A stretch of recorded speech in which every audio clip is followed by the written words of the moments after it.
What's up, guys? Welcome back to another episode of Fish and Grits, the podcast. You like my YouTube intro there, guys? Hey, what's up, guys? Go ahead and smash and like that subscribe button and the thumbs up button. Welcome back to another episode. This is episode 24. We are recording on October 28th, 2020 for posterity.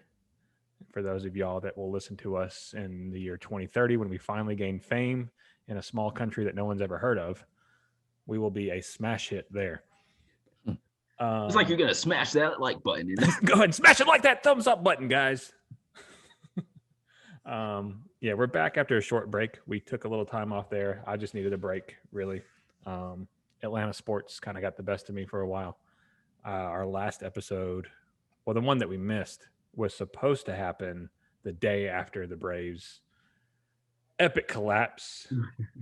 And work got a little busy, so I was like, you know what? I just don't feel like doing it. I just don't want to. We had just talked the night before, I believe. Was it? Yeah, the Falcons just lose or something? It was the Falcons had won. Oh, okay. Against Minnesota, and we're doing the post game show, and at the end we were just like, "Oh, Atlanta, just put your spirits together and cheer for it." That's right. That's what it was. Yeah.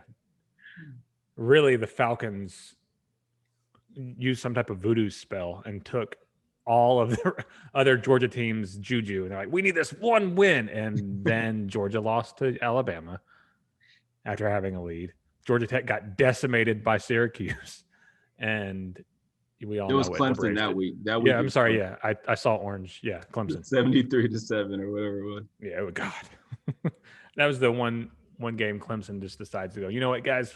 Don't forget about us. We are still Clemson. And then they come out and struggle against Syracuse the next week. Every year. We're going to make a statement game against Miami. Right. It's like, let's see. Florida State has NC State that we always struggle against. Georgia has South Carolina that you guys always struggle against. Always. Miami has everybody that we always usually it's like North Carolina. Virginia always gives us tough games for some reason. Virginia is a good school that a lot of people overlook. They put out a lot of good products in the NFL. And then Clemson obviously has the other orange team in the ACC. So yeah, I needed a break mostly. I don't want to put it on the onus on everyone else, but I just needed some time off there. Didn't feel like coming on here and you guys hearing the tears hit my microphone as we recorded the podcast. Bitter beer tears. I'm sorry, guys. I just can't take it anymore. So yeah, October 28th. There's not a lot that's been going on. Thank goodness. In 2020, that's good news. October has been kind of a relatively slow month, other than the fires in Colorado. That's highly unfortunate. I don't even know if they're still burning. The last I checked, they had burned like 150,000 acres, which is not a small piece of earth. Yeah, that's small compared to what Cali was. Yeah, and those were in the millions, wasn't it? Like 20 million acres, something like that. Hectares. I wonder how many hectares were burned. But yeah, so we had our presidential debate recently. The last one, I think even the vice president debate happened in between the times we've recorded, hadn't it? Yeah, uneventful. No. We talked about Flygate. Did we talk about Flygate? Okay. Yeah, we did. That's funny that's the only thing people remember from that. What did they say? I don't know, but there's a fly on his head. Did you see that shit? and the memes and gifts that came from it. I mean, this whole presidency is just nothing but memes and gifts. Like, we will forever have internet material from this presidency. Right. If one thing, we may be in a depression and, there's civil unrest, but hey, at least we have some memes. Some pretty top something tier to make us laugh. Trump's whole presidency can be summed up with like a timeline of tweets. So yeah, after that, the two candidates went on to 60 Minutes and apparently I only saw snippets of this, so I don't know too much about it. So I'll hand it over to Micah to kind of sum up what happened in that interview. So there was Biden was just a normal interview, normal interview with the candidate. But Trump's was an interview. He got frustrated. He complained that they don't ask the tough questions to Biden. They only throw softball questions at him. He's the only one who ever has to. So he walks out of the interview and proceeds to give Leslie Stahl a copy of his healthcare plan, which is, I mean, it's thick as it's thicker than one of those old school like hardbound binder like Bibles, encyclopedias, bro. It was thicker than that, and Like that thicker than that. Jesus. And it was heavy. And when she actually went through, because I guess he figured she would take his word for it. She went through it and was like, it was just executive orders and like mandates and other like letters from senators and stuff like that. But there wasn't a comprehensive health care plan in there. Anything about it nothing about it was really about health care. It was just a thick book full of papers, full of just random papers. So, it was, other than that, yeah, I mean, it was interesting. It was an interesting, to say the least. I know what I heard about. All I heard when it happened was, I guess, that Trump, when he walked out, he was like, he's going to leak the interview in its entirety so that they don't get a chance to like chop it up and make him look bad. Yeah, no, I mean, petulant. which means I'm going to edit it. So I'm going to edit it to make me look better than I actually was. Right. So, yeah. I would say the only reason they asked Biden different questions is because he's not the president. I don't know why he's struggling so hard to understand that. Why a potential presidential candidate is going to get asked different questions than the current sitting president. Yeah. And then he'll be like, oh, well, Biden would ruin this and do what this is like, and it's Biden's fault that the virus spread so bad. It's like, or he'll be like, well, why didn't you do this, Biden? It's like, because he's not the vice president anymore. Yeah, he always did. You've been the president for the past 4 years, you dummy. Through the debate, he kept doing stuff like that, like, oh, Biden was just sitting there. He had the same ideas I had. It was like, but you're the president. Yeah. Actually, this is a perfect segue. We can go from one narcissist with a self-inflated view of self to another. This past week, this is like Lionel's realm. The topic that we're about to get into is like made for Lionel. And where is he? No. We're gonna start putting out milk cartons with Lionel's face on it. Like, have you seen this? Print up shirts. Have you seen him? Because we haven't. Now it's just the three amigos. Yep. Don't let us run the asylum, man. You see what happens. Oh yeah. So Joe Rogan interviewed, if you want to call it that, Kanye West this past week, and it was a 3-hour. You know what? It's the perfect podcast for him to go on because it was a 3-hour experience. It wasn't an interview. It was an experience. It was a trip. You know what it kind of felt like? Listen to this man talk. It's like that scene in Willy Wonka where they get on the boat and they start going through that tunnel. And they're like, what the fuck is going on? What is all this shit on the wall? Wait, what was that? That was random. All these psychedelics going on? What is this? That's what it felt like to me when I was listening to this man. So this is Joe Rogan's show, by the way, and he probably had 20 minutes of talking time during these 3 hours because Kanye cracked it open and just went. It just goes. He just went. It was like he popped a pack of Addies before he got on there and was like, woo! Here we go, guys. That's just Kanye's brain, though. Like that's why they tried drugging him. God, I mean, I have no doubt that he's brilliant in, like, as a producer, he's a brilliant man. As someone who can manipulate the market and manipulate the fashion industry, a genius. And his ability to see ahead and be like, this stuff's going to be popular and I'm going to start making it now and be the one that, has it everywhere before everyone else. The dude, I mean, that's how he became a billionaire again after declaring bankruptcy like 5 years ago. $50 million in debt to $5 billion. Yeah. I mean, the guy's it surely helps that your wife is also a billionaire. It didn't hurt. You could take risks and do things like that to where, the average person who files bankruptcy can't just be like, I'm going to go to Paris and I'm going to do this and this and this and this and this, and I'm going to learn all these styles and all these type of things. Like, right. I can't do that. If I file bankruptcy, my life's pretty much done. Yeah, the opportunities never stop coming when you're exactly because when you're known by one name around the globe, Kanye, you can just say Kanye. It says something about that. But yeah, so Kanye went about his what did he call them? Symphonies. He speaks in symphonies. And really, I mean, there's a lot of people, and I'm if you're one of these people, I'm sorry, but there's a lot of dumb people that were like, Kanye said some really deep shit.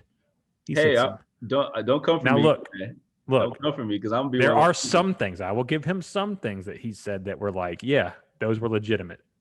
But there's some other, like, people were telling me, what was this one guy? I got into an argument on the Barstool Sports comment section under this, and some guy was like, he's a genius, and all 3 hours is like pure gold and all this type of things, and if you don't see this, you just don't have the vision. I'm like, well, what did he say? He's like, I don't have the time to break these things down to you. I'm like, no, you're saying he said things that were legitimate. It's your job to then defend it. You can't just say he said these things, because otherwise you fall into the realm as like the Trump supporters are like, well, just Google it, bro. It's like, what am I Googling? Just Google it. What dumb shit did he say? What, I mean, but I want to contrast two things, because like you said, the just Google it, bro, guys, that's Alex Jones. Google it, bro. I haven't finished that one yet, but I'm halfway through that interview, and oh my God. Alex Jones is a psychopath. He really is. He's a psychopath. But didn't he like one of your photos or something like that? One of your posts? Yeah, Alex Jones, he didn't like it. He liked one of my posts, doesn't follow me, but then I went and looked, it's like, this is the official Alex Jones page. I'm like, uh-oh, am I gonna make a list? Am I going down the right path in life? Right. If Alex Jones likes one of your posts, it's like, maybe I need to reel it in some. And that was right around the time when he was getting all his shit canceled. And I'm like, uh-oh. No. How do I hide likes?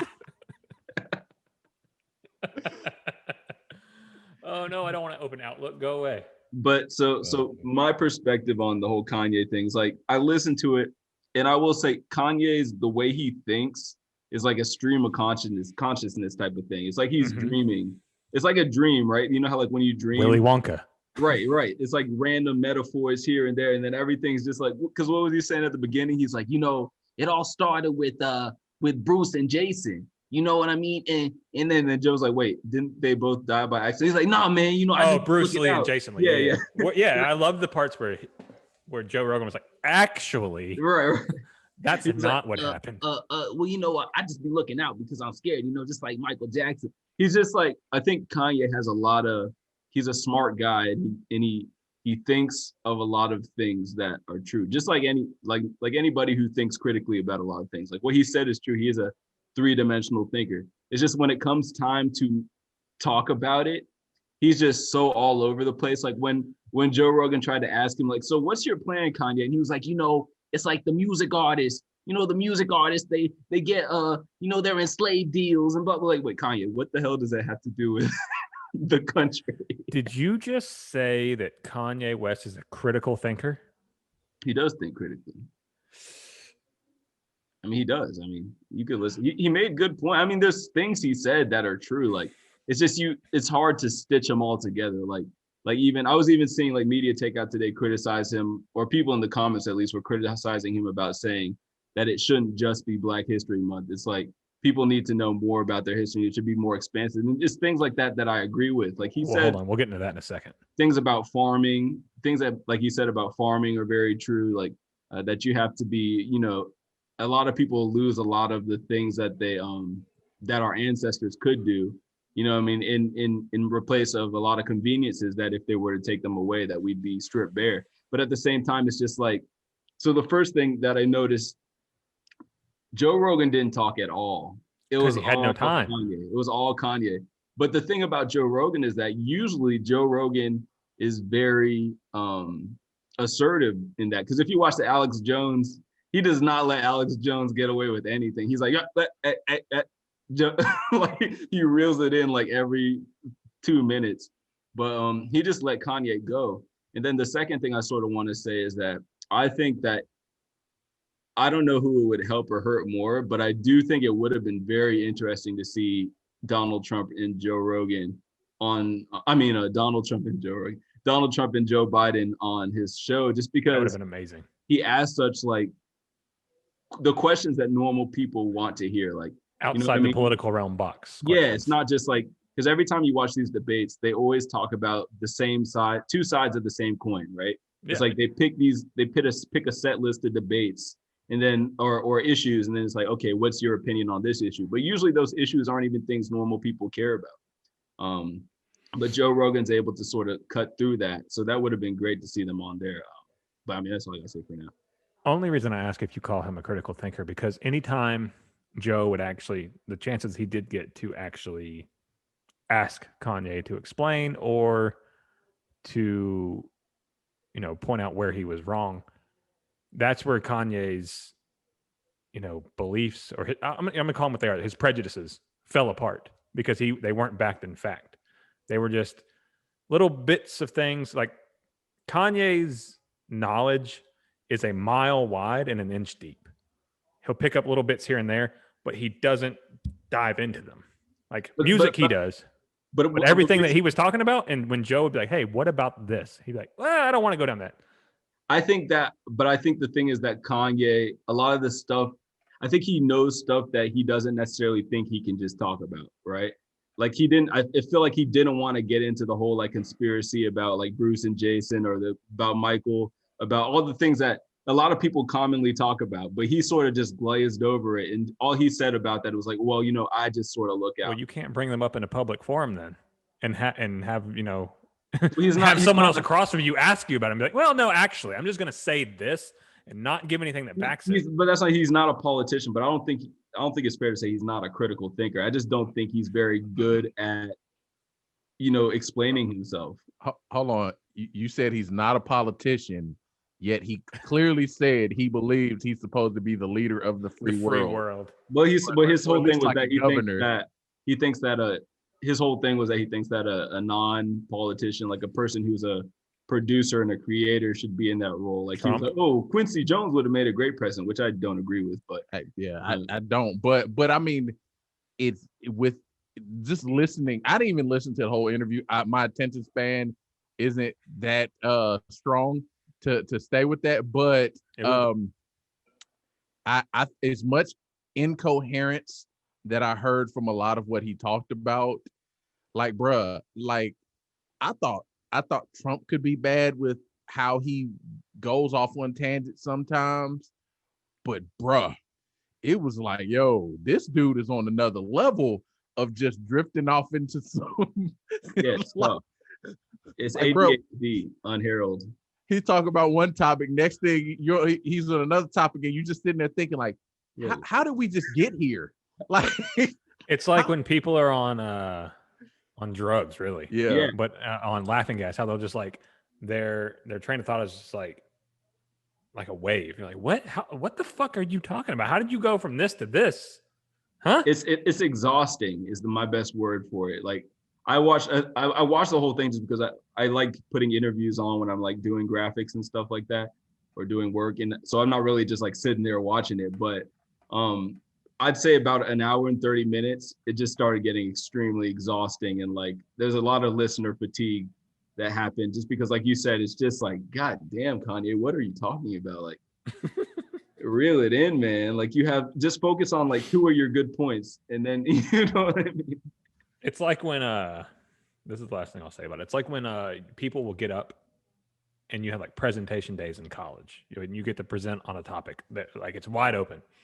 And people think they know what they're talking about, and they'll get up there and they'll talk for about 2 minutes, and they have like, you're supposed to do like a 10-minute presentation. And they'll get 2 or 3 minutes into it and realize, oh, wait, that's all I know. And then they'll just start rambling, and they'll start trying to link things to it. And the teacher's like, the fuck are you talking? Sit down. Your time's over. You obviously didn't do your legwork on this. You're not prepared. Sit down, Freddie. God damn it, Jason. I told you 10 minutes. You've had 6 weeks to prepare for this. All right. So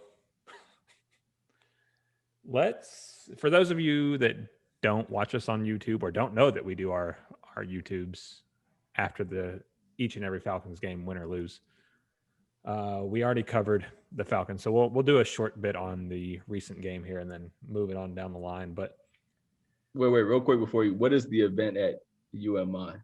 Oh, at Umi here in Atlanta. So this is probably gonna get pretty big here. Today, I think this happened, or it was yesterday. A black couple went to Umi, and when they walked in, the husband was wearing like a sweat, like a nicer sweatshirt and like some joggers and some Air Force Ones. And everything was brand new, you could tell, and it was all like nicer, higher end stuff. But it was they probably went for lunch or brunch on some day. Anyway, they get in there and they're like, "I'm sorry, you can't come in." He's like, "The fuck not?" I'm like, "Why can't I come in?" He's like, "Because you're wearing tennis shoes." And he looks over, he goes, "Well, that lady's wearing Adidas and she's sitting right there.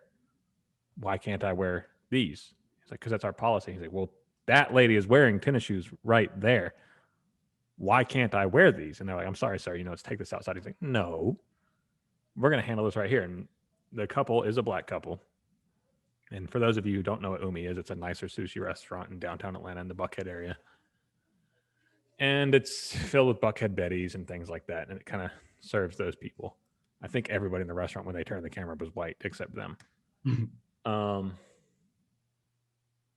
So they're in there and they're going back and forth. And it spills out into the walkway area. And he's talking to all the servers and like the I forget what they're called, the people that greet you and seat you. Hosts and hosts. Yeah, the hosts. He's talking to them, and finally this guy walks out in between the camera lady, her husband, and the host, and says something to them. And it's like, you can't hear it at first. And she says, "Oh, so basically what you just said is he's an N-word and that's all he'll ever be." And she's like, "What?" And so the guy's attention turns to that guy and they're jawing, and it comes out, this is the owner of Umi. And she's like, "Oh, okay." So they go back and forth, and the owner's like in his face, like, "No, you got to get out. Like, fuck you, blah, blah, blah, blah." And like, tempers are heated. And like, this guy is probably a solid 6'4". Who the guy who they were trying to get out. Who they're trying to get out. He's probably 6'4", probably like a 280 at least. He's a bigger dude. And he's calm for the most part until that guy comes out, because he just wants to know why someone inside, and they go like, "Oh, they're dress sneakers." And like they zoomed in on it. It was like shiny Adidas. He's like, "No, they were Adidas. I'm wearing Air Force Ones. Why won't you let me in?" And they're like, "Okay, we're going to call the police." She's like, "Go ahead. I'm a former DA. I'm a lawyer. Let's go." And so the owner and the guy keep going back and forth, and like the owner gets real aggressive with him, really aggressive, with like in his face. And at one point, like the guy like ifs at him, the guy drops all his shit, because the owner's probably like 5'10" at max, shorter, either a darker white person or something. Anyway, they're going back and forth, back and forth, back and forth, back and forth, and he'll never give him the reason. He's like, "Well, I'm just not going to allow Air Force Ones in my restaurant," so on and so forth. Like, "I'm not going to let you in, and it's over." She's like, "No, it's not over. You have to give us a reason as to why."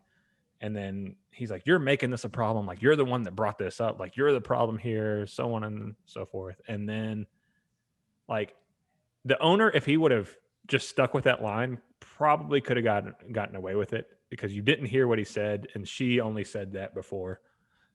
And then he goes, "I don't know why you're making this a problem. I'm wearing off-whites and Jordans, and you're over here getting in my face." He's like, "Oh, so you get to wear black people clothes, so you get to, do whatever I want." He's like, "Yeah, fuck you." But like, it just like, that's where it just got crazy. The guy got real aggressive with them.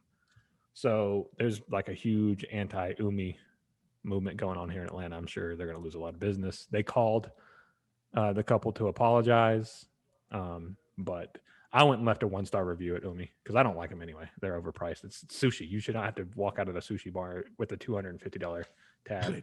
Yeah. No matter how fancy your presentation is, it's still fish wrapped in rice. Like, it's good. I love sushi. Don't get me wrong. but you're not even cooking it. I'll go to roomy. I'll go to Roussan's and eat. Yeah, exactly. I was like, I don't really like your food anyway.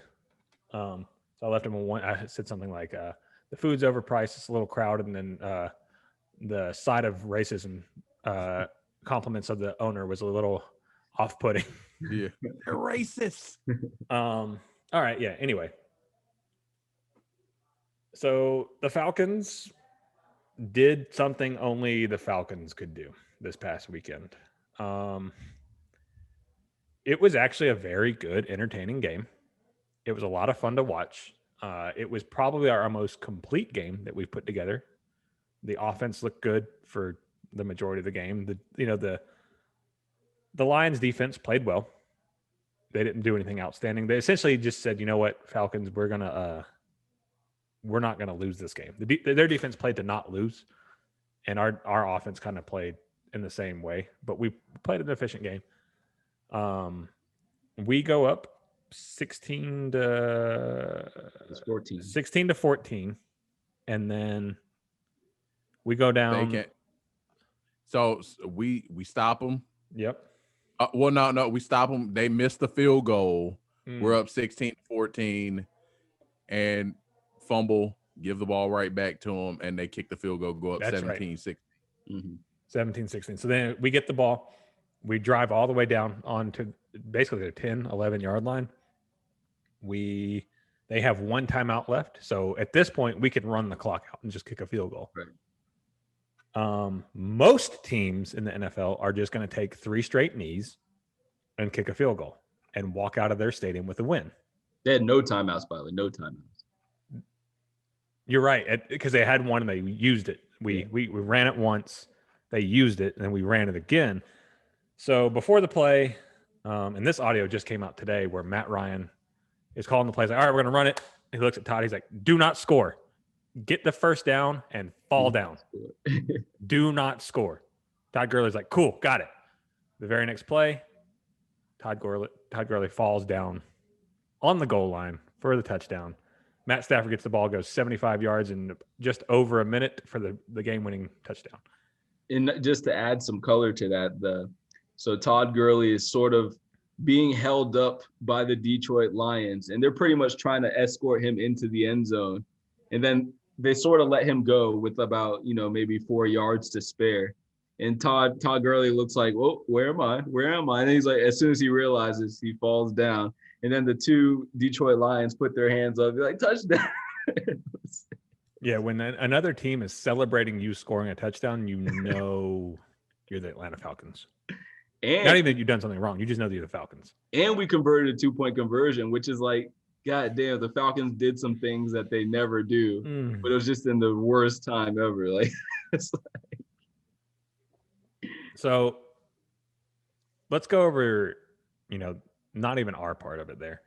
The Falcons did something. We covered this a little bit on YouTube. The Falcons did the thing that they always do in these situations where the other team has to pass. We played off coverage the whole time, and we just rushed 4.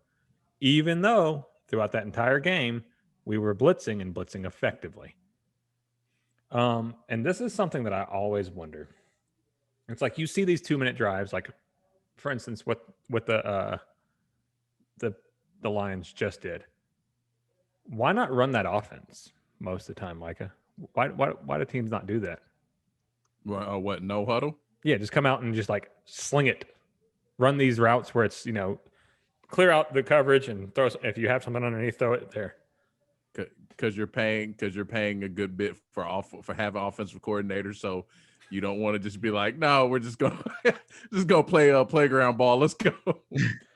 Well, I think the answer I was hoping I would get there is that teams' defenses won't allow that, because if you spread out 5 wide, you only have 5 blocking. People are going to blitz 6. Well, yeah. If they know that's going to be what you're going to do, they're going to blitz 6. But not the Falcons when it matters. What we're going to do is we're going to rush 4 and drop 7 always and play this off coverage. It's infuriating to watch. It's like, cover look, 2. guys, don't let them get behind you. Give up underneath all game. They asked Raheem about that too in the coach's interview, and he did not give a good answer. Like he really didn't answer it at all. Because there's no reason to do it. Right. Like why not? They were pretty much, the question was like, so Detroit like brought the house on you. It was effective a couple plays before that. So why didn't you do the same to try to close the game? He was like, well, I don't know. We got to learn, we just got to learn from the situations. Like, what are you talking about? Well, I think it's what's his name's called though now. Ulbrich, yeah. But I mean, that's a team mentality. That's something you set. Well, honestly, I kind of reached the conclusion like we just need to change our whole mentality. We need to be, for the rest of the season, gamblers. Just because I think that's what cost us. That's what got us into the situation where they could do that. No. We're a safe team that occasionally likes to gamble versus just a straight up gambler mentality. Like, in the Raheem Morris era, that's all we've done is gamble. In 2009, like 2009 with the Saints, they won the Super Bowl. Everything was about gambling. When defenses made tackles, they went for strips. Everything about the 2-point conversion in the Super Bowl, everything about their team was we're either go big or go home. When people were healthy, they went for their heads. Huh? I said when people were healthy, they went for their heads or their yeah. But I mean, ultimately, what I said was, well, like I think we've created this culture of just safe, play it safe, and then when we do need to take a risk, we're still in this mind. Well, we need to take a risk, but we need to be safe about how we approach the risk. And it's like, no, just go for it. Hell, like I was thinking about it, like Philly won a Super Bowl with the biggest gamble, a 4th down Philly special play against the Patriots defense, who's normally ridiculous. That like bruh, like when we do stuff like that, it's just like, this could go wrong. So it's like the fear. We don't have this confidence that we can gamble and get it right here. And I think that's part of my frustration now. It's like uncalculated risk. We take uncalculated risk. Exactly. We take the risk when they don't make sense. Whereas the other teams, it's like, okay, this could really turn the tide of this game. We have this play that's perfectly set up for this. This team has been giving us this, so on and so forth, or it just makes sense to go for it then. Whereas the Falcons, it's like, this is a game where points are at a premium. Take the points. And the Falcons are like, nah. We should go for it here. We want more points. 4th and 5. There's like a 10% chance we get this. Let's go for it. I was talking to one of my friends about it, and I said one of my frustrations, the 4th and 5 was frustrating, but the real frustration was after they missed that field goal, we didn't come out and take a shot the first play. Like, because at least if you flip the field, you get a big, say you throw a 25, 30-yard pass, you at least flip the field, and it's not the situation that we were in where 3 plays later, we turn the ball back on and they're still in field goal range. So it's like, we play it safe when we probably should take some risk, and we take risk where it's like, you probably should play it safe and take the points here. And Dirk's offenses are also devoid of any situational awareness. So flipping the field is not something that he would think is advantageous. Dirk is a genius. Don't besmirch that man's name. He's very smart. Like, well, it's my thing is like I think y'all put a lot more on him than I do. Because you tell me why you don't put more on him. Oh, I mean, I'm not a fan of Dirk Cutter by no means, but like I said, there have been times where he has called a play that's worked, but we just didn't execute it. So at the end of the day, it's like, he's terrible. But when he does call something that was a good play against the defense, like the 4th and 5 play was a good play against that all-out blitz, but it didn't work. So it's like to it though. So was it a good play? Huh? The defense stopped the play. It's not like it wasn't. Well, the play design was perfect against that all-out blitz that they sent. Just Trey Flowers just made a better play. And it was like, so I don't see how you call that a good play still. Right. On third down, I can see what you're saying. Like, okay, well, he called the right play on third down and we didn't convert it. But on a fourth down, when you absolutely need it.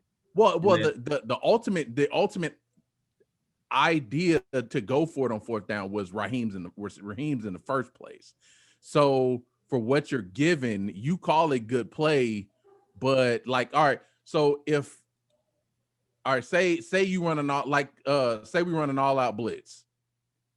The defense runs an all out blitz. I call a screen play, which in theory should work, but my tackle doesn't get out there he slips and doesn't make the block. Was it a bad play call or was the execution of that play poor? Because right there, it's just he slipped. So it didn't work because the player didn't get where he was supposed to be. And that's, I get what you're saying, but you have to put weight into it. You have to put weight into the possible outcomes. And I understand, but I'm just saying, like I said, as far as the actual play call against what they did, if you get that, you just throw it a little bit higher or a little bit, just one or two things act differently. It's a perfect play call, but it didn't work out. It didn't go in our favor. Well, now, so granted, good play call. Oh, go ahead. I mean, finish your thought. No. Go ahead. I said good play call, bad. Like it was a good play call, but just a bad time to call that play. Because if we just take those points there, then the bad things that could happen on a 4th and 5, when we have when there's plenty of time left in the game, outweigh what could happen if you just take those 3 points right there. So even though it is a good call in theory, and even for the read in an all-out blitz, that's the play you want. But at the same time, 4th and 5, you know what I mean? You still have to get 5 yards to convert this. Whereas if it's a 4th and 2, then maybe you get to that a little quicker. I mean, it's just bad situation for a good play call. Well, yeah, but I mean, ultimately the fault goes to Raheem for deciding to take the risk instead of. I mean, that's my point. I mean, I'm not just blaming Dirk. Like Dirk called instead of Dirk for calling the play. I mean, that's my opinion on that. Now, granted, I mean, like I said, that after they missed that field goal, I put that on Dirk. Run the ball 2 times, then put yourself in a situation where you have to pass and you get strip sacked. That's on Dirk. But I thought that particular 4th and 5 play wasn't necessarily the play call. That maybe the decision to go for it was, but that's not on him. Yeah. I mean, we could talk about that for an entire episode. So or y'all can go back and listen to our Sunday episode. Or go to our YouTube channel and go to our live. Like and subscribe. Like and subscribe, guys. Smash that like button. Drop a like. Leave a comment. Hit the bell for notifications. Ding ding. No, seriously. Do it. Do it. So following that we were a Sunday afternoon game. Yeah, because we went on around 4:30. By the way, guys, that's what time we usually go on. If the Falcons play at 1, their game usually wraps up around 4:15. We'll go in around 4:30. And we usually post on Instagram, our Facebooks, so on and so forth. So you can just see us there. Preemptively, since there is a game tomorrow. Yep. The answer is yes. The answer is yes. Yes, we will be going on tomorrow. That's a Thursday night football game, so we'll probably go on 11:30. Yeah, 11:30. It won't be very long. Yeah, we'll talk for about 30 minutes. If it's a win, we'll be, yay! Look, we're 2-6. Win. Yay! I'm fully on board the tank train, though. I want to be a top 3 pick because that's what we need. We need Justin Fields. I know Trevor's a Jet now, so we need Justin Fields. Yeah. Let's actually talk about that now. Let's bump up 3 and then talk about 2 in a second. So with that being said, the trade deadline is, let's see, we're now next week. So it is fast approaching. The trade market in the NFL is actually going pretty crazy here. You're seeing a lot of pieces move around, a lot of guys getting traded. What's his name? Everett. The guy, Everett Galt? No. Everson Griffin. Everson Griffin just got traded to Detroit. So they got him. Carlos Dunlap just got traded to the Seahawks. Will Fuller is being shopped around. One of your very own Tech McKinley is being shopped around by the Falcons because I think everybody knew after the way us declining his 5th-year option and kind of the tantrum that he threw over that, everyone kind of knew that his time here was done. And the way he doesn't. Yeah, and the fact that he's never on the field. Tack, if you listen to this, I love you, man, but you're no good to us on the bench and sitting at home posting Dodgers memes. Cool. You're a troll on our team at best at this point. You have 1 sack. You have 4 sacks over the last 2 years, and I think like 8 in your career. Not a first round pick. A lot of attitude in that package, but you just can't. You have the potential to be a top 10 defensive end, but got to be on the field. Maybe somewhere else. So I think a lot of the things that people are starting to ask themselves, especially the fans, are the Falcons going to blow it up? Because currently, as the coaching staff is comprised, none of these guys are going to be here next year. Arthur's going to wipe the slate clean and start all over. So is he going to allow interim head coaches and interim coordinators to make decisions long-term about a roster that, could either attract a good coach or picks that could attract a good coach? So are the Falcons going to blow it up? Are we just going to sit tight? What are we going to do? What are you guys hearing? What are you guys thinking? What do you think we should do? Well, I will say that.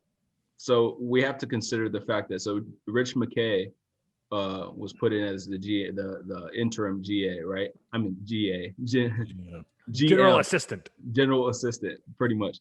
But so he's gonna be here. He's not going anywhere. Rich McKay is not going to get. Well, he'll be back to his old role. He'll be back to his. Yeah. That's what I'm saying. So whatever he does, I think the option is still on the table. Like I think you said that to let the interims like sort of decide the fate of our team would be stupid. But the fact that he will be here still leaves the possibility that they could clear out. But I know his main job is to find the next GM. But what do I think we should do? Micah, you answer that first. My opinion, we need to move some of those expiring contracts for the talent we have, but are like on like last year. So Tack, see if you can get something for him. Alex Mack, I think we probably need to shop him, see if we can get something, and look to put Hennessy in at center and start trying to build some chemistry with the new line. Got that Hennessy, but in chemistry. I would say Rico, but I think we're in a position where we still need his leadership on the field. Maybe in the off season, you can look at trading Rico and saving some cap space. Tyler Davidson is another one. The only thing, like you can't blow it up completely because we're already in a terrible cap situation. So a lot of the players that we probably should move are like in points of their contracts where it would be detrimental to our cap space. I've heard quite a few trade Matt Ryan's, trade Julio, like fire sale almost. But it's like we can't afford it right now. Now, I mean, I don't know if you could restructure one of their contracts to potentially be able to move them, but I think we're in a situation where it's just like, all right, well, we need to start preparing for the future, but we have too many people locked up long term, and financially we can't afford it. So we got to stick to just the lesser players who are going towards the end of their contract and seeing how many picks we can get so we can start to rebuild through the draft, which is cheaper. If we do trade, which I would like to get rid of, I think I mentioned it on the live cast on YouTube that, I've always been a fan of Rico, and he brings a lot of intangibles to this team, but it's, he's just not rangy enough anymore. But if we do move in the direction, I think we could probably get a really, really good, game-changing safety, like a LeCount in the second round or like a third round. I don't know where he's being projected right now. Or a guy that will definitely fall in the draft stock because he just hasn't played at all this season because he injured himself in the bowl game for us at the end of last year is Hamza Nasruddin, who's led us in tackles the last 2 seasons, is a ball hawk. I mean, he's everywhere. But he's probably projecting more as a strong safety than he is anything at this point. Well, that's LeCount too. LeCount's a strong safety? Okay. I thought y'all moved him all over. No, well, I mean, he does, but he's more of a thumper than a cover guy. Yeah. So, go ahead, Margo. So I was just going to say, I think that what's ideal in this situation, because, Matt and Julio are probably going to be an albatross around our neck that we really can't get rid of. I know Julio, I think it's like one more year, and then the guaranteed money is gone. So then we can really think about getting rid of him after that. But I think in the meantime, what we need to do is a lot of these 1-year contracts, like even if it's like Todd Gurley, obviously Tack, Fowler. Fowler's a 3-year deal, man. We're stuck with him. 3-year deal. Yeah. Well, we still have if we can move him, I say anything that if there's any interest in any of these players, just get draft picks. We just need to stockpile draft picks. I don't want to move on round, Fowler. 6th round, 4th rounds. You want to hold on to him? Yeah, just because I think if we can, if we get a top 3 pick, obviously, and the only way I'm okay with moving Fowler is if we restructure Matt. Like Matt agrees, okay, yeah, I want to go win a Super Bowl, and we do that. But I mean, there's only 1 week left, so that's not going to happen. So we're going to be stuck with Matt. There's, as much as I would like to draft a quarterback, it just doesn't make sense for us to waste our first pick on someone like that. We have to get a game-changing pass rusher is what we have to do. And then Fowler is a secondary piece we've seen can be good because when he plays off of Aaron Donald or, Grady Jarrett is good. He's just not the pass rusher that Aaron Donald is. He's never had a 20-sack season. But never had double digit. Yeah. Question. Came close last year. Yeah. So you're saying, I mean, obviously we're assuming that if Matt Ryan starts every game for the rest of this season, we'll probably be like a number 10 to 15 pick, right? I mean, logic would say yes, but remember, we have the Broncos. I think we have the Panthers this week, and I think the Broncos after that, and then we go down murderer's row towards the end of our season, where it's just like the Raiders. Okay, yeah, we're gonna lose to the Raiders. The only team I could see us pulling off 2 more wins. We might win Thursday, and we might win against the Broncos. I think we could split with anybody in our division. I think it's always fair game that we could. I don't think so, man. Actually, Tampa's gonna fucking grind us into pebbles. The Raiders are very inconsistent to me. Yeah, that's true. So you never know. You never know how that goes. Chargers. We struggle against AFC teams just here. Yeah. But I mean, Herbert's looked good, but Herbert also has a few terrible mistakes in him a game. So I mean, I some of those are toss ups. But my question, before we already sort of did this schedule breakdown, but my question was like, so you're saying that if we did have a chance to pick up Justin Fields, you'd say don't do it? I mean, like you're stuck with Matt. That's the problem is you're stuck with Matt. So you have to make do with what you have. As much as I want Trevor Lawrence, as much as I want Justin Fields, it just doesn't make sense to me to draft them and still have to play Matt because you're paying him $40 million. Like, you can't trade Matt. You cannot do it. And the only way you can trade Matt is if he restructures. So, as the team, with the current makeup of the team and the weaknesses of the team, it's, and Matt has bounced back a little bit these last 2 weeks. He hasn't looked great, but he's played good. I mean, he was NFC Offensive Player of the Week against the Vikings and then didn't, he played well against the Lions. Matt does. He's still not the right. He if you were to throw that quarterback that you had the last 2 weeks in there into a team with a solid pass rush, you have Fowler, Grady, whoever, Davidson if he pans out, or Davison if he pans out, and then like a legit pass rusher, Foye and Dion behind him. We know Sheffield is going to get better. We know AJ looks like he's going to be a legit number one. You also get a free safety to throw in there, and then you keep Kiki because Kiki looks like himself these last couple of weeks. You get those two game changers on defense, and then you address the offensive line with depth and maybe get another wide receiver in there. So let me ask you this. If Trey Lyles drops to the second or third round, do you get him? Yeah, I'll take Trey Lyles in the second. I won't waste a first round pick on a quarterback though, as long as Matt Ryan's on this roster. Yeah. Right. But to have your guy waiting in the wings like Aaron Rodgers was, or right, you have to get. I mean, Aaron Rodgers being the exception because you had a Hall of Famer, Brett Favre, still in his prime. It's a similar situation if we pick up a guy because Matt Ryan is potentially that Hall of Famer. Yeah, the Super Bowl ring. Yeah, I mean, if you can grab someone like an Aaron Rodgers who just falls, or like a Lamar Jackson who just falls, then yeah, take him.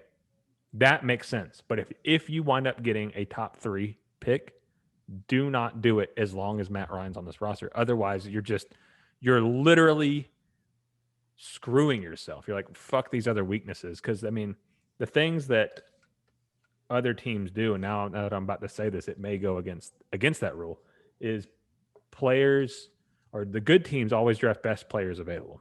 So maybe you do get Trevor Lawrence.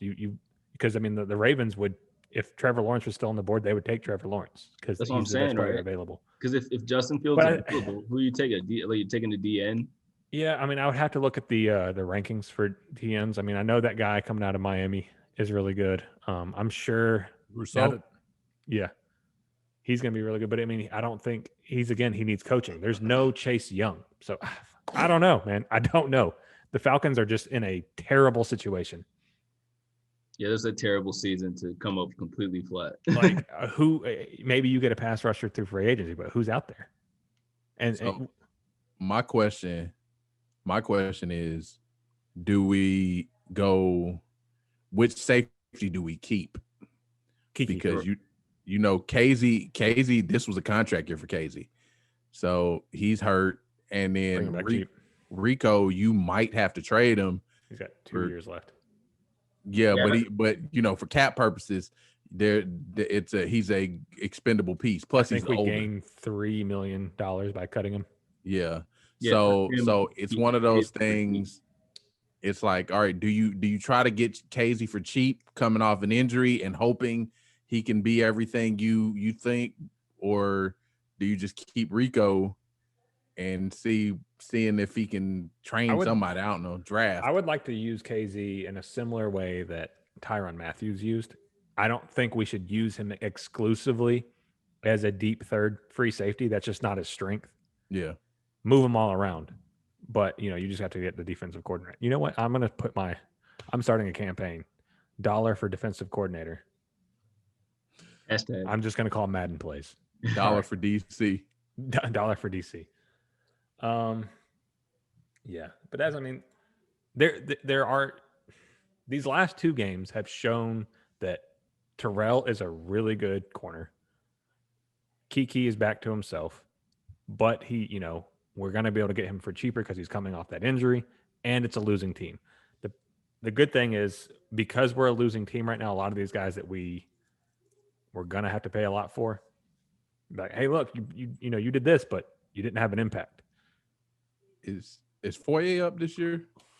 No, he's next year. A year. And he came out. He came in the same year as Casey, though. Did he? I thought no. Never mind.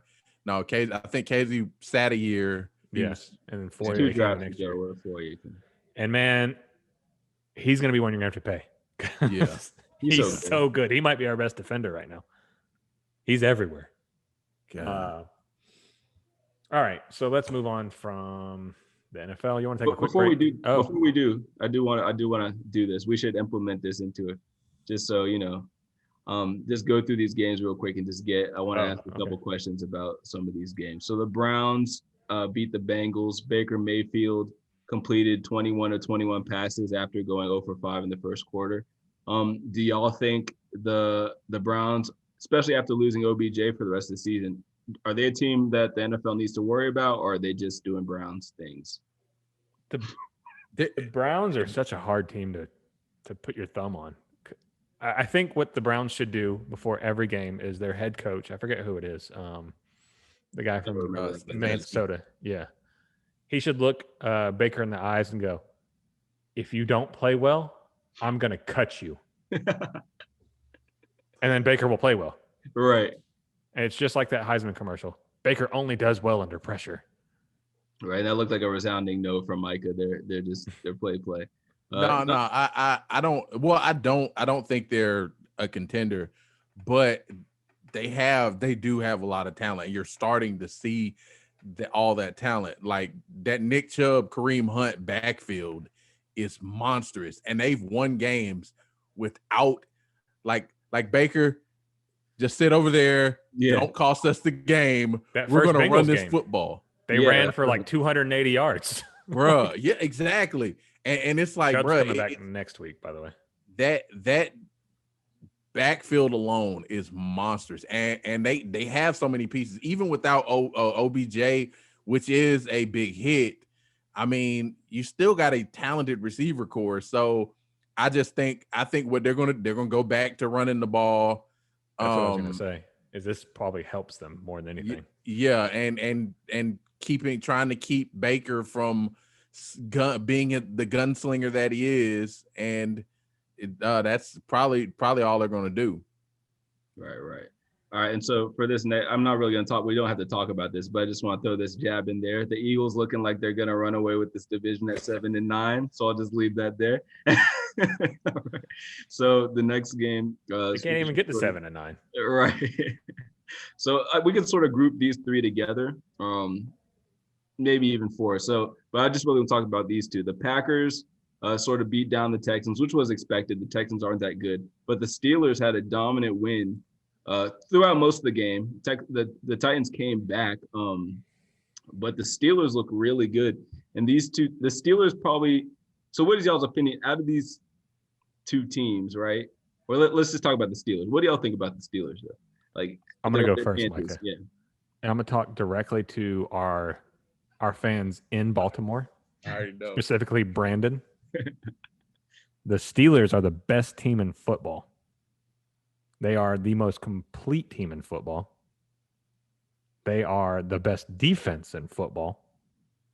They are the most rounded offense in football. Now, that doesn't mean they're the best offense in football. Don't take my words out of context there. That's right. They have a really good running game. They have a very balanced passing game. And their defense is disgusting. They just lost. Real quick, let's do it like this. So let's say Steelers beat the Titans, the Chiefs beat the Broncos. So let's compare those two, and then we'll do Packers and Bucks. What am I comparing? Those two wins? No, I mean just like since it's AFC, like who's the best team in the AFC right now? Oh, the Chiefs are until you beat them. But the Steelers right now are a threat for sure. Their defense is on pace. I mean, they've got the most sacks by like 10 in the NFL through eight games. It's ridiculous. Mm-hmm. It's ridiculous. Micah, you feel the same way? Steelers? Steelers are just ridiculous. The funny thing was talking to folks before the season, and a lot of folks were, I think Big Ben is done. Big Ben is playing like somebody lit a fire under him the way he's playing.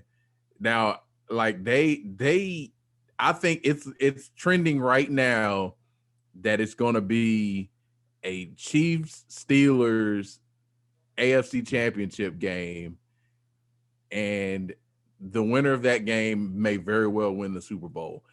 But the thing is, it's probably going to come down to the wire between which one of those teams gets the one bye this year, because they switched the format, so there's one bye. So they're going to be fighting tooth and nail to get that number one seed, to get that one bye. And the Chiefs are, to me, are the best, still the best, because they're the champs and have to be knocked off the throne. But if anybody could steal that number one spot from them, it looks like the Steelers. Cool. All right. So then, with the Packers and the Bucks, I'll just ask like this. So the Packers obviously struggled against the Bucs, right? But they came back and, beat down the Texans. And the Buccaneers continue to look good. So out of those two teams, who do you think is a bigger threat? The Buccaneers are the best team in the NFC right now, and they just signed a potential Hall of Famer to play slot for them. Jesus. And I believe he's about to blow up their team. Who was I watching earlier? It was McAfee. He was talking about how he doesn't believe that, there's one reason and one reason only that he doesn't think Antonio Brown is going to do anything detrimental to that team, and that person was number 12. Number 12. So I still think I'm waiting for the one moment where he feels he's open and Mike Evans or Chris Godwin get a ball and he's going to throw a cooler. I don't think he'll do that. I'm open. That's the thing, though. There's so much depth on that offense that if he does anything like that, they can just be like, all right, bye. The contract Scotty Miller, come in. Yeah, the contract is set up in a way that they can cut him, and they only wasted like $1 million on him. Yeah. So it's interesting. Go ahead. Oh, well, there's another thing that's problem with them. Now they've been fortunate because they haven't had any real major injuries. Unlike most teams in the NFL, they've stayed very healthy, which could O.J. be Howard. Huh? They lost O.J. Howard, but they got two other tight ends. Yeah, right. So the only one who's really been like battling nagging injuries is Evans. Godwin. Godwin's hamstring Evans stuff banged up too.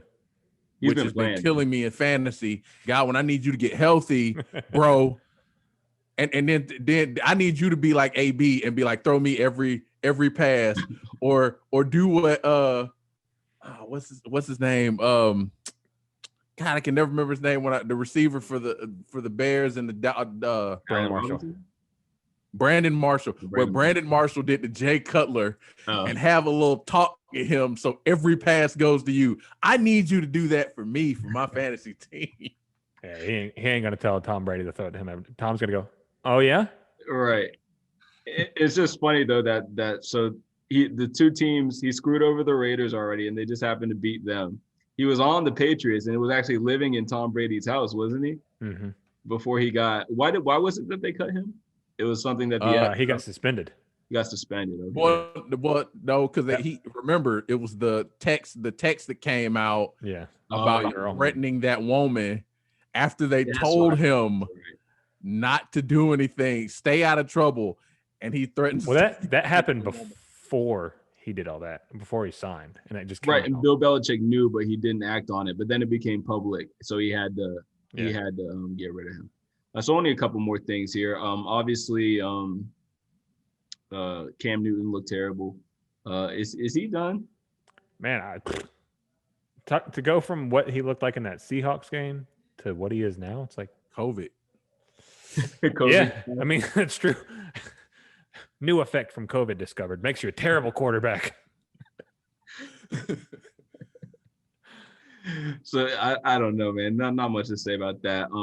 Two more things. So the Bears got destroyed by a very average looking Rams team. Are they getting exposed? Are they pretenders? Are the Bears pretenders? No, I don't think so. I think the Rams are better than what we thought they were. Okay. I think the Bears are the luckiest like 2-loss team in the league. Like every game they like get some kind of fortunate break, like almost miraculous break that wind up winning, keeping like the win games. Dementia Tom. I think one thing too, I mean, Aaron Donald is having another season for the record books, but one thing that a lot of people like, it's good news when you're not hearing Jalen Ramsey's name. But if you look, the man's like, he's shutting people down. Like, he's back to the old Jalen. He's not making headlines, but he's playing out of his mind. If you put someone on his side of the field, they're done. They're not getting anything. And he's not blitzing quarterbacks randomly out of nowhere. Play cover 3. All right, coach, I'm a blitz. Nagy is also not really a good coach. Like that, the way he managed, they had a timeout left going into halftime. He just standing there. It's like, yo, you're not going to use your timeout. Like he's still. Nagy's an awful head coach. He's awful. Good offensive coordinator. Yeah, awful head coach. And I think they don't have a running game, so it's really tough for Nick Foles to get anything cooking. And he kept on trying to throw the ball down the field, but I think after like the third or fourth time and getting sacked, his arm started hurting. So it's tough sailing. He was like doing like doing all that. And then last but not least, Kyler Murray went over to Seattle, and man, my favorite play of that game was when Larry Fitzgerald, right at the end of the game, when they were rushing to try to win. I forget what he grabbed the ball from the dude and ran it to the ref and like trying to speed things up. I was like, look at this veteran. That's that savvy vet. Yeah, savvy vet move. So my question from this is Kyler Murray great? Micah, you can go first. Man, possibly. I like here's the crazy thing. Arguably the two best looking quarterbacks this season so far are both in NFC West and are both undersized black quarterbacks.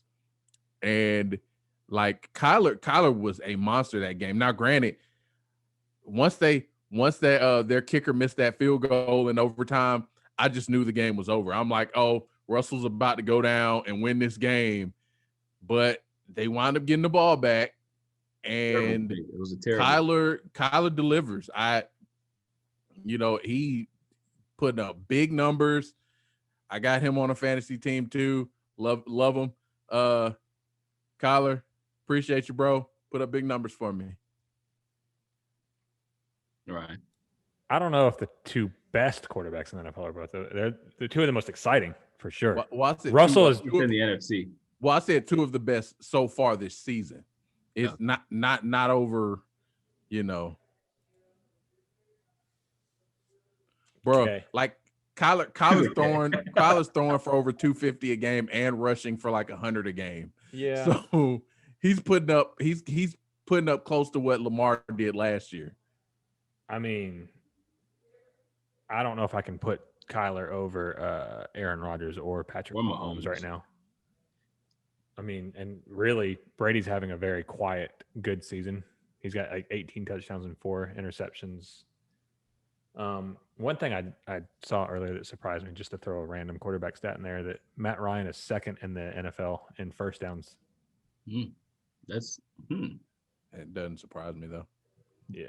Well, I guess because he has Julio, but I mean, still though, that's not something we usually associate. Barely had him. Moving the chains was one thing. Our problem has always been just getting in the end zone. True. But even the 3 points, we've been struggling to get 3 points this season. Yeah. But yeah, is Kyler Murray great? TBD. He's really good. He's electric. He's impossible to keep inside the pocket because he's as fast as your cornerbacks, and he's like this tall. And just part B to that question is Kyler really 5'10"? No. Yes, he's 5'11". He's as tall as Trump. I swear the only reason that they list him at 5'10" is because I feel like he was a number 1 pick. So if he busted, it would look really stupid for them to have picked a 5'7" dude. So they're just like, oh, he's 5'10", he's just like Russell. It's like, no, that dude, it looks like a little guy. Like he looks like a child. Some of his he has like smallish arms and smallish features. He just looks so tiny. Let's see. Yeah, his formal measurements were 5'10", which is His crazy. rumblings are being no taller than 5'9" without shoes. It says no taller than 5'9" without shoes. But with cleats on, he looks like 5'7". Like, yeah, he looks. Just looking at him behind the line versus Russell, because I was trying to compare them. It's like Russell is obviously bigger than that guy. There was a picture of him standing next to Marquise Brown, the receiver for the Ravens. And he's shorter than him. How tall is Marquise Brown listed at? Like 5'9". Yeah. 5. I thought he was 5'10". Yeah. Yeah, he's like, who's number? I wish I could say 89 for the Cardinals. He's shorter than him. That guy looks tiny. Oh, the other receiver Yeah, that he's like best friends with or something, or not that he guy. does. Yeah, here's him standing next to Marquise Brown, and he's like the top of Marquise Brown's, or like this is Marquise Brown's forehead, and this is the top of Kyler Murray's hair. Right. So like that means he's like actually like that tall. So yeah, he's like a 5'7", man. Yeah. Maybe. But I'm gonna say this, a bold statement. I think Kyler Murray is as much of a superstar as Jimmy Butler is. What?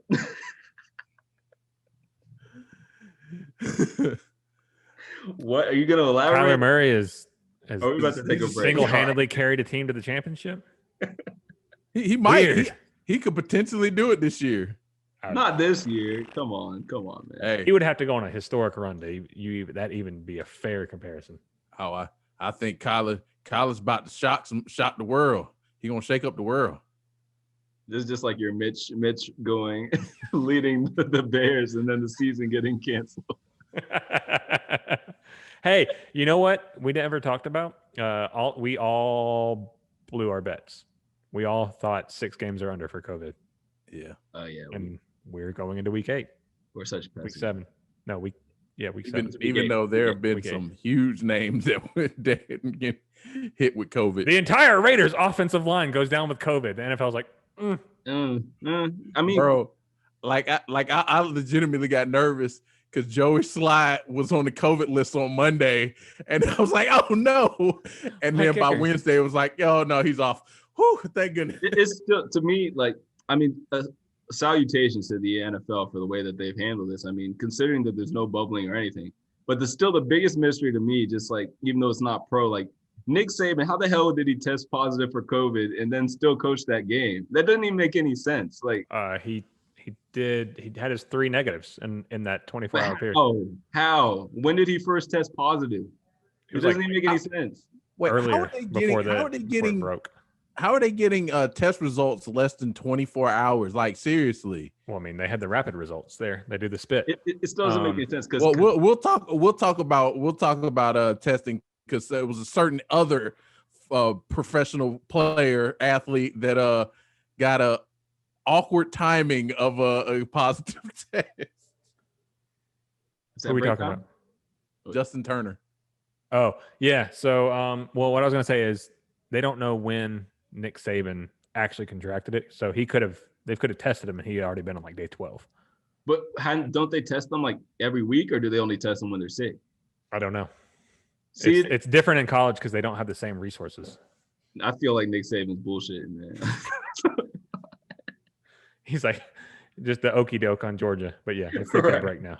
Give him a false sense of security, just like they did in that first half. Nick. That first half was that false sense of security. All right, guys, we're going to take a quick break here, and we'll be back in a little bit. Bye. Smash that like button. Smash that like button.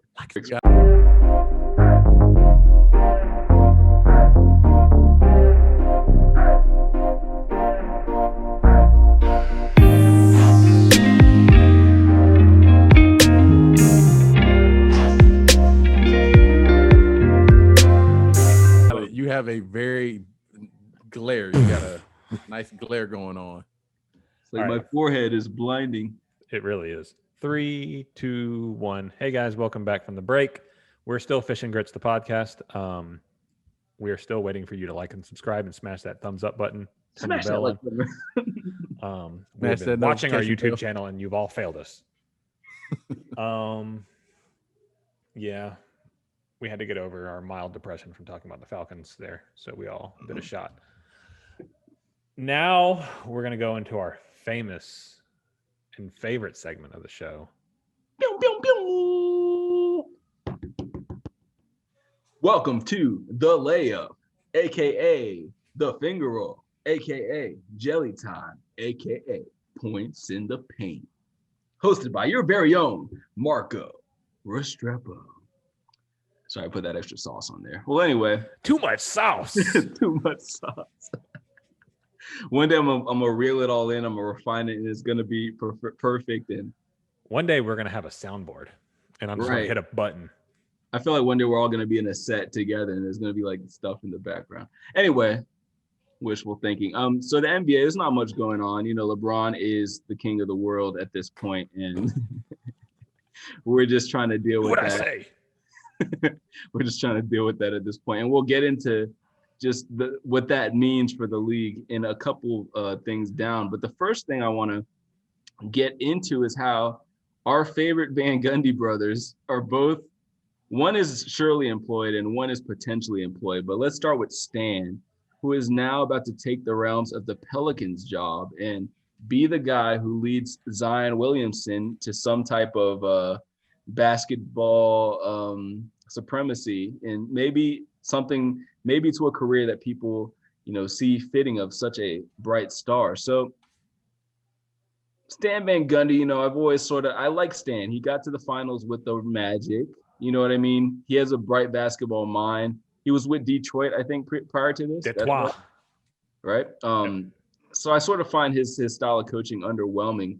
But at the same time, he is a bright basketball mind. So what do y'all think about this hire? Is this what the Pelicans, and namely Zion, needs to be a winning franchise again? It's the perfect fit. I'm glad that I'm going to play, that me and Mike are already disagreeing on this. Yes, he's got experience with handling two phenom type big men already. He's handled Dwight. He got his hands on Blake and really changed his game. He was the one that was like, hey, look, Blake, you gotta have a jump shot. Yep. So he is the perfect fit for Zion and that type of team. He knows how to build these athletic teams that don't really have, like a scheme that they run well with. I actually like Van Gundy's offense. I like him as a coach. He's a very good teacher. Both Van Gundys are actually excellent teachers of the game. It can be argued that they don't, they're never going to take your team to the promised land, but one almost did. So that's a strong almost. Yeah. They had a much better chance than everyone else that year. That's true. They dominated the East. Yeah. Dwight and that Magic, especially if you look what was around Dwight, you had Rashard Lewis that was good. And then Hito. Yeah, Hito. That's right. I forgot about Hito. Rafer Alston. Rafer played out of his mind. Peja was on that team. But he was able to sort of take a team that isn't conventionally talented and really make them perform out of their mind. So because if you look what Hito did outside of the Magic, nothing. After actually all those guys after that team, Jameer Nelson, nothing. well, really, Jameer Nelson was what threw them. What I think was one of the big reasons they lost that championship, because Derek Fisher couldn't guard Rafer Alston to save his life, and it was like, oh, you got the hot hand. Let me bench you for my starter now that my starter's back. Like, no, stick with the guy with the hot hand. Hey, let's take a second real quick, and like maybe 30 seconds. How great was that era of and one basketball? Oh my God. That was so fun to watch. Are you talking about like 2000, 99, 2000, or like 2003? Bro, that whole stretch. Yeah. Like Skip to My Lou, Hot Sauce, the Professor, The Nightmare, The Air Up There, Cadillac, 50. Yeah. All of them. Yeah, man. I love those events. I went to like 2 and 1 games. It was just so cool to watch. And it was so like, it was like Harlem Globetrotters on steroids. Cadillac. The announcer used to trip me out. R.I.P. Hey, yo. They had the perfect play. Sizzle. Hot sizzle. The Professor. God, he was so good. He still is so good. He is. Grayson Boucher. Is it Boucher or Boucher? Boucher. Bobby Boucher. Mm-hmm.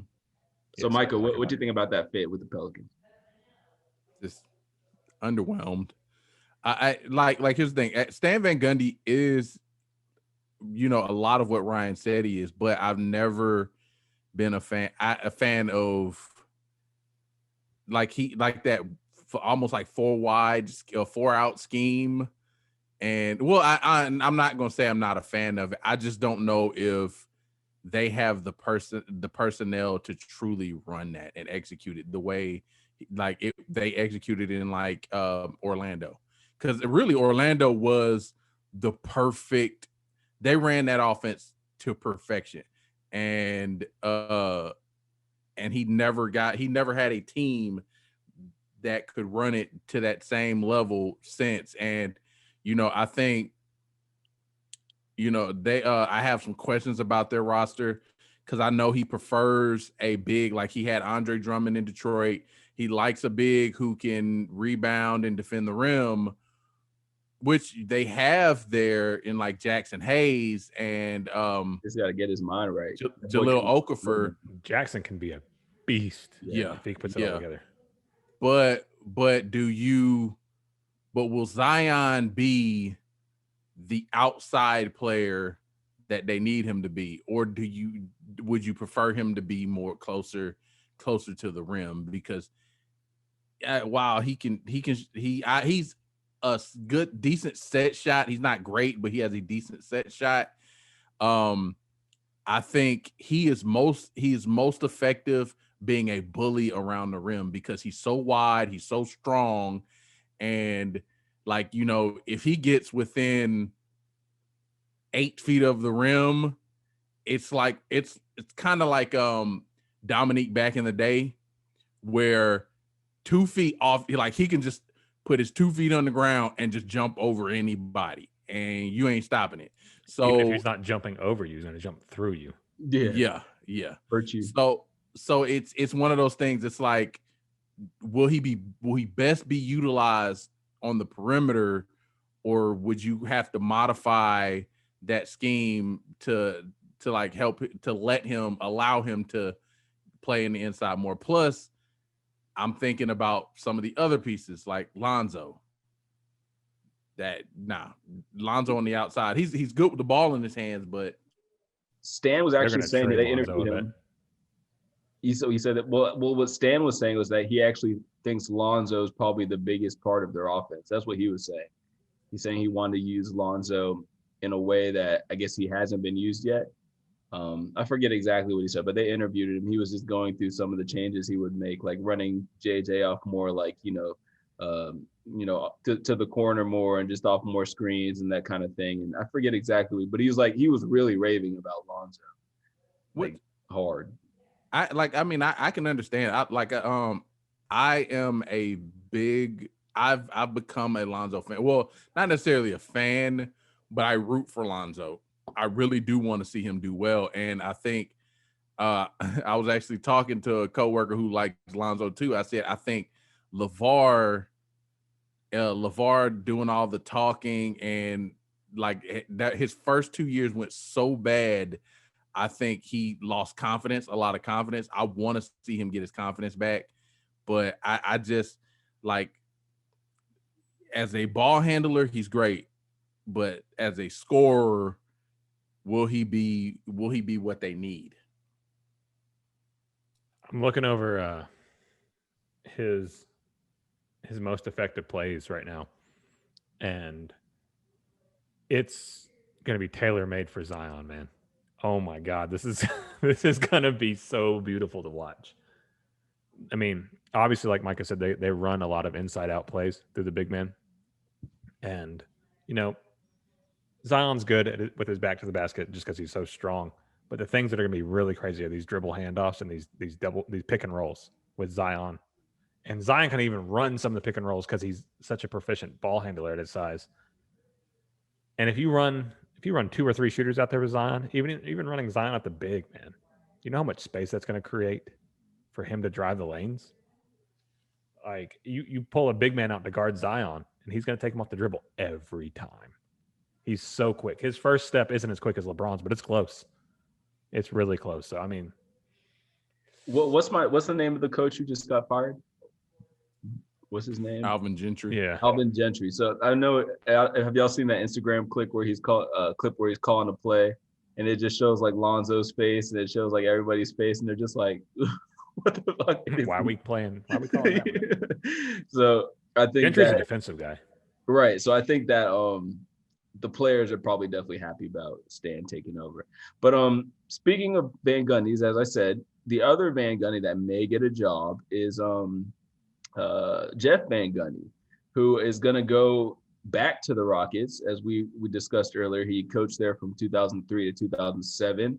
I believe that was the Yao Ming T-Mac era, which, fell apart because of injury, no fault of his own. And they were pretty good at that time. They just couldn't really, like I said, injuries sort of held them back. The other candidate is Steven Silas. I'm guessing that's Paul Silas's kid. I'm assuming. I don't know who Steven Silas is. But so those are the two front runners for the Rockets job. How would y'all feel about Jeff Van Gundy in Houston? Even though this is a tentative question because... Yes, he is Paul Silas's son. Okay, so this is a tentative question because we really don't know what Houston's going to look like next year. They really need to do a lot of things and get rid of that joke ball that they're doing with the small players and really get a big... There's a lot of things they got to do. But considering, how do y'all feel about Jeff Van Gundy as a prospective coach of James Harden? Personally, I've never really... I'm not gonna say I'm not high on Jeff Van Gundy, but I have questions about it because one, I don't really remember his scheme because it's been a long time since he's been a head coach. So I don't remember like the style offense he ran. And then on top of that, he's been in the booth for so long and out of coaching. It might take him a while to get back to calling things in game speed and making adjustments. I think, plus, but like you mentioned it yourself, they're going to have to make some pretty sizable turnover on that roster because the way it's currently built, it's not a team it's not like any team he's ever coached because that he never coached in small ball analytically based off or just team period. So I think he would have to do some pretty good big turnover to rebuild that team into something that he could potentially compete with. Talk about if they do hire Van Gundy, which he's more than likely going to get it. They may go with Silas because he's a young, fresh type of guy. He's been a part of that Maverick system there and under Carlisle for a while. Okay, that's where he comes from. Yeah, he's out of Dallas. I don't think you can throw a first-year head coach in there with Russell Westbrook and James Harden. That's just not a good idea. Yeah. Even though he comes from a legendary coaching, lineage, it's just you need someone who can say, no, look, we're going to do this because this is what works. I know what you can't do because I've coached before and I've watched you the last 3 years or 6. How long has he been in the booth? Something like that. 6 years, 7 years. Yeah. He's been in there for a while. But I don't actually think that's a negative for Van Gundy. I think anytime you can get into an area in the sport that you're in and view it from a different perspective, it only makes you better. And Van Gundy is constantly during games calling plays, saying, well, you should do this. I mean, his mind is still on it. He's still got a basketball mind. He's still very quick with it. But to go from D'Antoni, who is not known for defense, to Van Gundy, who is a defensive coach, might make them really good, or it could just, be detrimental to who they are because that team was good because of offense. Right. They essentially forewent defense when they traded Capella away and said, we're running with PJ Tucker, even though PJ Tucker did a great job playing center. Yeah, he's a man. Yeah. But that can only last so long. And you saw what the Lakers did to him. He's 35. Yeah. He's a big 6'5", 6'6". He's like 260. He's strong, but it's just not going to win in this modern. He's not an elite enough athlete at that size to really do that. But anyway, I think it would be a good fit. It's just he's going to have to adopt some of their offensive styles, in which he probably will. It'd be crazy for him not to. I kind of liken this to Gruden coming back. A lot of people are like, oh, is he going to be able to do it? Is he going to be able to do this? And Gruden took the new age stuff that's going on in the league and the stuff that he knew that worked, and he melded them together and did a lot of crazy things that a lot of people wouldn't necessarily think he would have done by trading away all those players for picks. But these people are good coaches for a reason. So I think it would be a good fit. It would be cool to have the Van Gundy brothers both in the West as well. Right. And I don't know. So was it Van Gundy who got the Knicks to the finals twice? No. I know he was at least one of them. At least one of those. One thing I forgot to mention: Van Gundy's offensive style. It's gonna be similar to the Heat because he's a Pat Riley guy. Oh, okay. Yeah. I didn't know that. Let me just check real quick to see if it was Jeff who got them to the finals twice. I mean, I think he's the last coach to take the Knicks to the playoffs. Right. No. Mike Woodson took him to the playoffs. Oh, he was there from 96 to 2001. So I think the Knicks went to the finals in 95. Yeah, I think it was post the dominant Knicks run. But he had Houston, he had Sprewell, he had Ewing. He was still in the mix for all those. Allen Houston, one of the greatest shooters, one of the worst defensive players. He was ever. awful. That's why he doesn't get talked about. But so he went to the NBA Finals one time. Okay. And I guess all I got to say about that is like, damn, Mark Jackson, you can't get a job, bruh. Can't even get an interview. That's your boy. That's your partner right there. And who are they going to put next to Mark Jackson now? Reggie Miller. Well, he's TNT. Move Paul Pierce. They're going to move Paul Pierce into the booth. No. I will not watch a single game that Paul Pierce calls. I would not. No. So it's just gonna be Doris doing every game. Like what? What is? You don't think Mark Jackson's gonna sit there and roast Paul Pierce the whole time, bro? That would be worth watching, actually. Oh my God, it would get real content. But I don't think Paul Pierce can really do a whole game. Paul Pierce can't even do post-game commentary. Doris is going to have to go overtime, and neither can Jalen. None of the people at ESPN can really do. Jalen can do way more than Paul. Way in game though, he's better post game. He'd be more of a color commentary. Yeah, but then that's two color comments. Right, that's the problem. Oh man. Well, anyway, who I would actually like to see. What's her name from Boston? That tall blonde lady, Jackie McMullen. Jackie McMullen. Okay. Yeah, I like her. Yeah, let's put her in there. So anyway, we were talking about LeBron James earlier, how he's the king of the world, and what LeBron James says goes. Just like he wanted to be in the bubble, and Pat Beverly was like, if LeBron wants to play in the bubble, we're all playing in the bubble. Well, a similar thing is going on here. Danny Green was recently interviewed, and he pretty much said that. So the prospective start for the NBA season is December 22nd, which, shockingly is very close to now, but the NBA is trying to sort of capitalize sort of on the time when most people start watching the NBA, which is right around Christmas. What's his face? Danny Green was pretty much like saying that if they start then, there's a good chance that LeBron and all of the Lakers will not show up. So, if LeBron don't show up, no one's showing up. So what do y'all think about that? Who do you think will win this standoff? Will it end up being on MLK Day like the other sort of a prospective start I heard? Or how do you think this will sort of play out, guys? I think what LeBron wants, LeBron gets. So, and honestly, I don't blame him. That's too soon to start playing again. Super short turnaround. Like these players, this is such a bizarre season that, it's gonna, if they don't get the proper rest, especially the teams that played in the bubble and played long, deep into the bubble like the Lakers, you're going to see a lot of injuries. The Hawks might have a chance to make the Eastern Conference Finals. I mean, yeah, but I say give them till MLK Day. Do a shortened season. Just chalk it up that COVID's going to affect 2 of your seasons, and then go from there. And then Like, all right, 2021, we're back on schedule. Micah. I get tired. I grow weary of the stuff. Do what your king wants. No.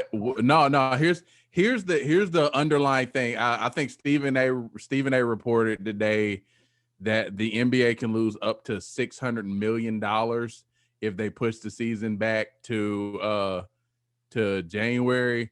So is LeBron worth us losing $600 million? And I think the owners and Adam Silver will be like, no, we'd rather y'all just not show and forfeit some games than lose $600 million in, advertisements and all kinds of revenue. So I think that December 22nd tentative start date will probably fly.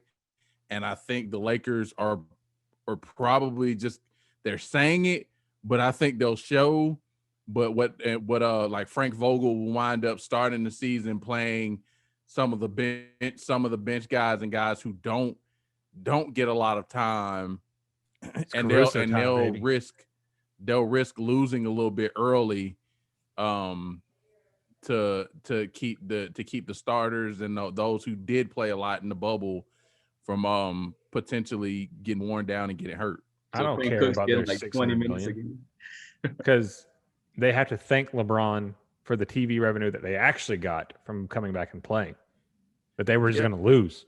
Yeah, but you don't care about the $600 million, but billionaires, that's a lot of money. I don't care what billionaires cry. It's like, oh no, 600 million. You're a billionaire. But you're also a LeBron fan. With them, okay, money is worth more than LeBron anything. Well, let me think about player. I don't. This isn't about LeBron. It's about player health and safety. And now the teams that didn't, Let me say this. So I mean, it could just. So the 600 million, yeah, that's a big loss. But couldn't they potentially harm their overall reputation and perception of their league if they come back and half the teams are sitting out and it's just like shit quality basketball until February anyway? Like, couldn't that potentially cost them for years to come? The only team that's even threatening this is the Lakers. It's not just the Lakers though. It's going to be any team that played in the playoffs pretty much. But you're not hearing Jim. If you told Jimmy Butler to start on December 22nd, Jimmy Butler will be there on the 21st, standing outside the arena doing push-ups like, I'm ready for tomorrow. I'm ready for tomorrow. It's like, bruh, now granted, like I said, LeBron is the face of the league, but there's so much privilege with them that like you can legitimately go and say, try to force your hand and say, we are going to stop the league. It's like, bro, come on, man. I can get, now granted, there will be some superstar players who might try to sit, but to say an entire team and the NBA champion to try to flex on the rest of the league, like, what y'all gonna do? Y'all gonna push it back because we don't want to be there. It's like, bro, no. They usually get from June to November, right? So they usually get about 5 months. This is only 2 months. That's crazy. But I mean, most of them don't really take that time off. They just aren't necessarily playing actual league games like that. Well, that's the thing. You're going to go back into travel. You're going to go back into these trips. I mean, that's the part. It's a mental thing as well. Like, you got to think that the Lakers, it's like, yeah, they were playing, but they were also away from their family for 2 months. And then you're only going to give them 2 months back and be like, all right, back on the grind again. It bees like that sometime. So we'll table that one. We'll see what happens December 22nd. In other NBA news, the Jazz were sold to Ryan Smith, ending Gail Miller's 3-decade run. So we've lost another female owner. Sad. Not much to say about that. The Clippers. So back to the Lakers. The Clippers are actually interested in Rondo, but the Lakers want him back. Who do you think Rondo would be better suited with next season?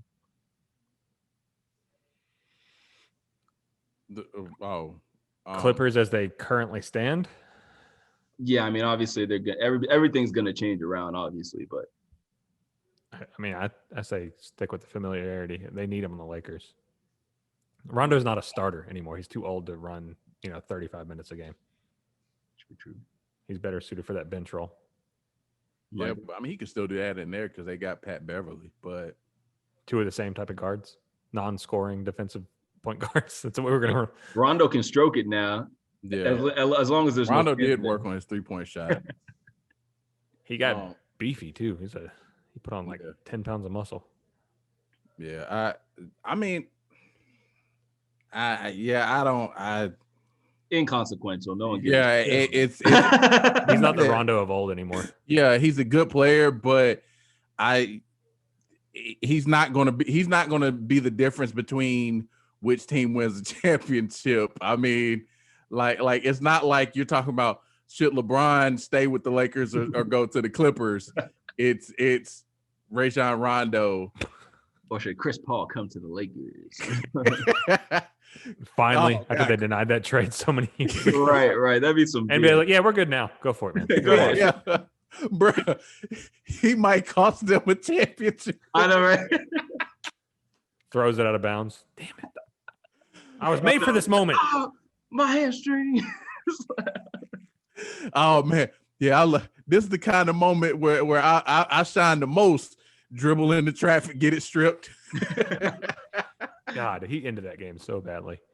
Oh my God. Only a couple more things here though. So one thing I did find out though is so the 09 draft, Steph and John Wall were both drafted in that draft, and they were actually two of the only players that stayed with their teams and have continued to stay loyal. And it's looking like I actually saw John Wall working out with the Brooklyn Nets, but that seems a bit redundant. I don't know why anyone was thinking that he might go up there. That'd just be ridiculous. But not to talk about them. What the subject here is Bradley Beal. With 1 year left on his deal, where do you think Bradley Beal could go that would really, and don't say the Lakers. Where do you think? I called it last season. I said he's going to the Lakers. That's my answer. That's your answer. Where do you think Bradley Beal could go that would really, sort of take his career to that next level? Because he's a superstar, or he's a star, but people don't really necessarily respect Bradley Beal like that. Michael, since Ryan just wants to give him to LeBron, where do you think he should go? I say one of two answers. Either go to Miami, and because I think he could really fit in that scheme well. Or you can come here to Atlanta and play alongside Trae Young, and you could be monstrous. We could potentially, we could not potentially, we could be a playoff team and a team who could potentially go fairly deep in the playoffs. Not championship caliber, but go fairly deep in the playoffs. What's interesting though is that I feel like there's a little bit of amherst between those two because they were fighting over that scoring title this year. And then when Bradley Beal, I think he ended up being an all-star because someone sat out, right? But or did he not make it at all? I think he made it. Yeah, I think he might have gotten as a reserve, but I know his girl was taking major shots at Trae because he got in the All-Star game. No, I don't think Bradley Beal made it. He might have been hurt. He might have made the roster and was hurt. I think he just got snubbed. Because I don't remember. I know I don't remember him coming in the game, but I can't remember if he was on one of the bench, if he was on the bench or not. Let's see.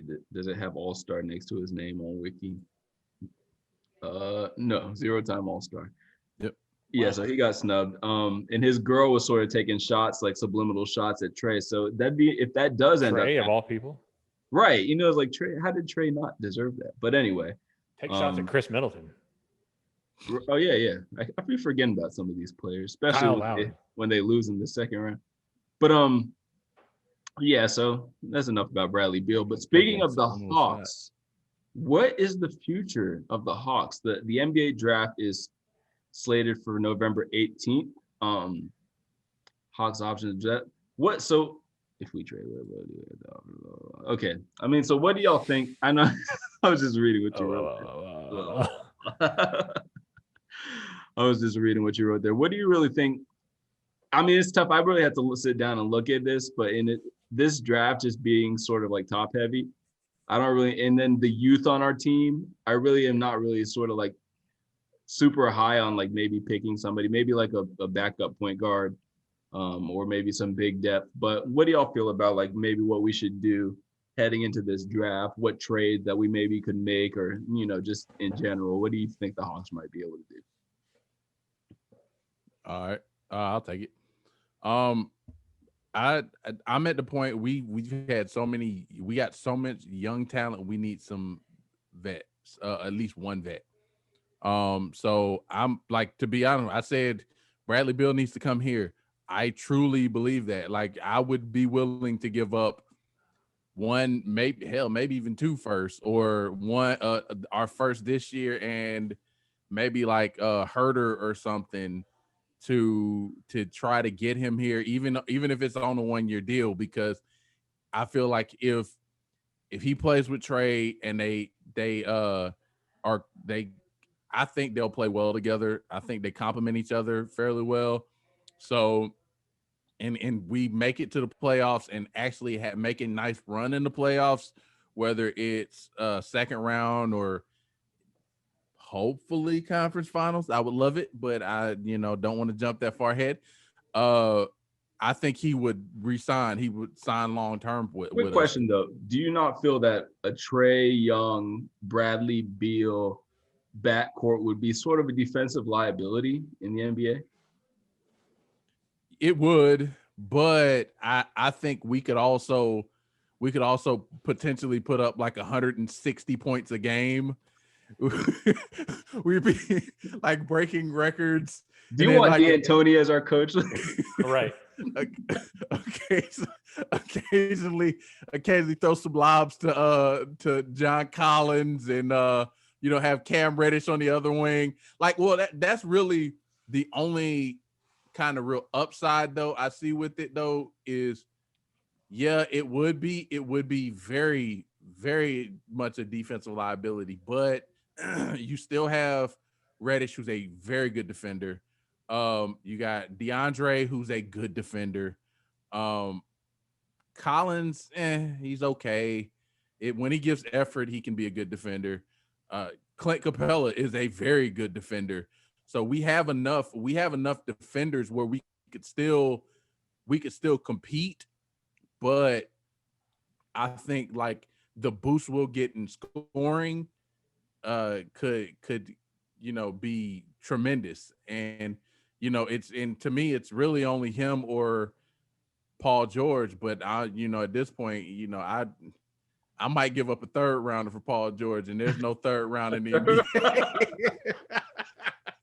Oh, Paul George, how the mighty have fallen. Yeah. The when we landed the 6th pick, it was like, God, like yeah. Why? That is the one place where we could not fall, because this draft is so thin. It's like you have Anthony Edwards, at least for Atlanta, because we already have our point guard of the future. We have our big men set. What we're lacking are wings, a quality wing, because Herder, like I've said, is a 6-man. But now with Cam Reddish, it's like Cam Reddish has a higher ceiling as a 6-man than Herder does. You've got yeah, but I mean that's the thing. Like, unless Cam really turns it on, and can be the Cam that he was in high school, I'm not going to crown him that yet. I don't want to call him a quality starter yet. DeAndre is still the starter, I guess. Yeah. Well, DeAndre is the 3, really. Right. Should be the 3. So I mean, it was like, Anthony Edwards is what we need, is what we wanted out of this draft. But at 6, you're not going to even sniff Anthony Edwards, because at 6, you're looking at, the best player available are all like power forward / centers. So It's like, I don't want Obi Toppin, whatever his name is, because he's just John Collins 2.0. For sure. The guy from USC on what is his name? Corwell. Okongwu or something like that. The guy from, and he's young anyway. He's a project guy. James Wiseman, He'll be gone anyway, but yeah, he's gonna be gone.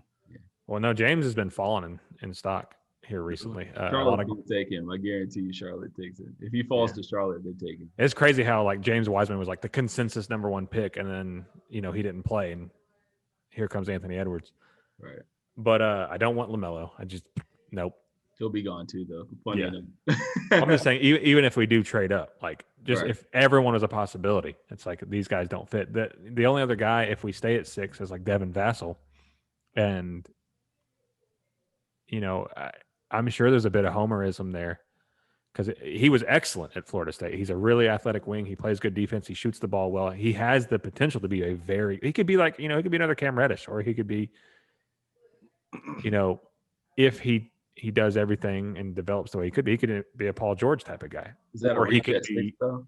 What's that? Is that a reach at 6? No, that's about where he's being slotted. Projected. Yeah.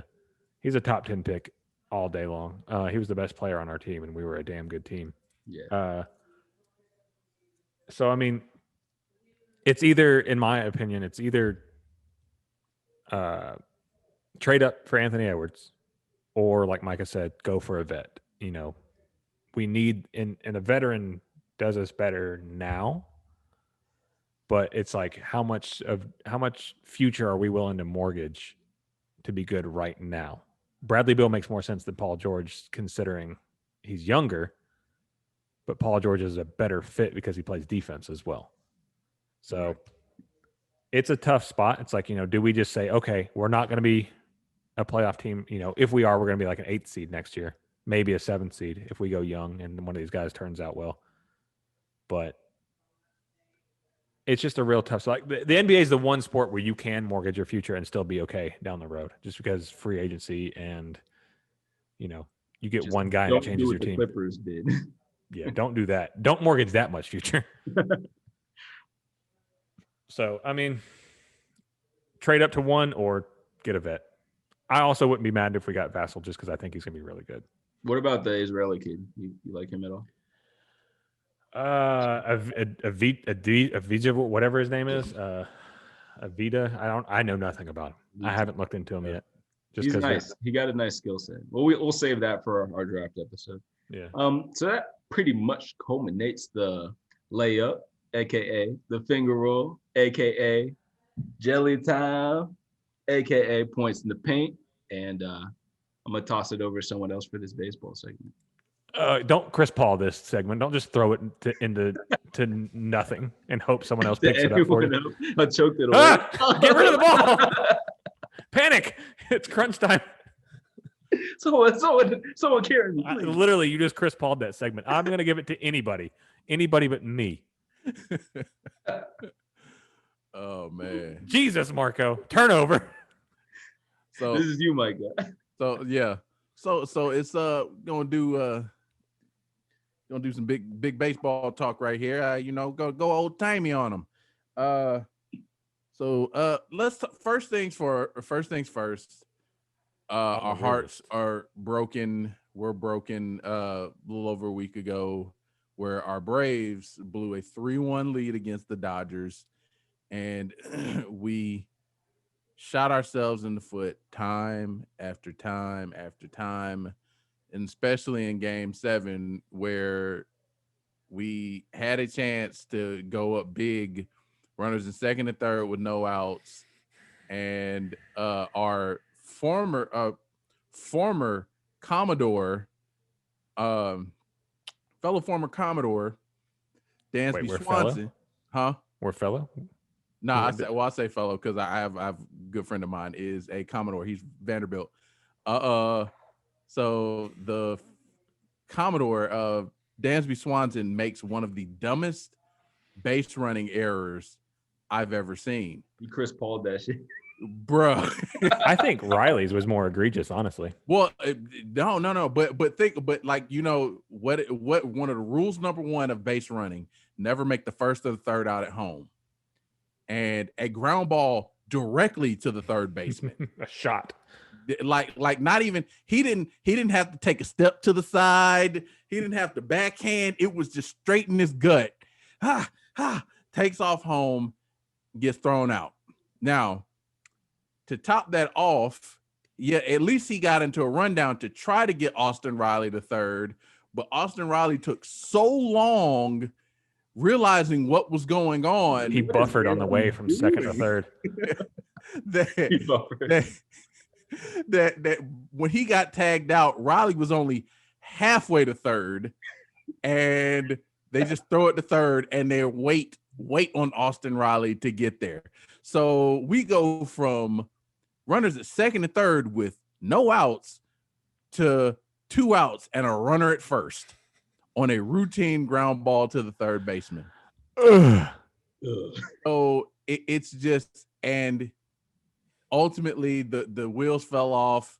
You know, we couldn't produce runs, but it's, you know, who was it? I think that Buck Bellew was saying that one play didn't cost us the game, but it's opportunities like that kill all momentum and wind up destroying games for you. And ultimately it's those kind of plays lead to you losing games, because that's just like perfect opportunity just thrown down the drain.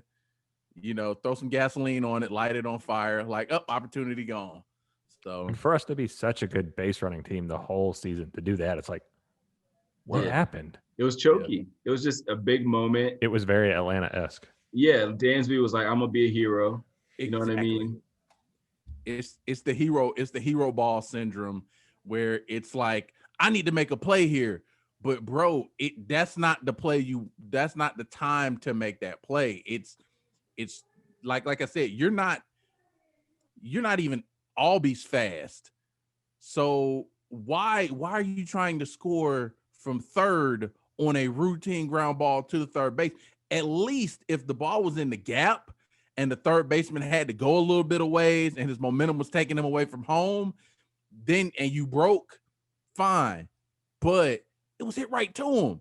Like, the funny thing, like the third baseman kind of froze. Like, wait, is he really going? Is he really going? Oh, snap! And proceed to have time to throw him out. And somebody said the funny thing was, said Dansby's baseball fast, but he's not just flat out fast, because you know, slow motion. They honestly. Like if it had been Acuna or Albies, they might have been able to outrun Will Smith and gotten back to the bag. But it was just like, like, dude, the catcher ran you down, bro. Come on, man. It was an excruciatingly slow jog. It was Turner that got him. Turner dove. Oh, Turner. Okay, yeah. But they definitely would have been able to outrun Turner.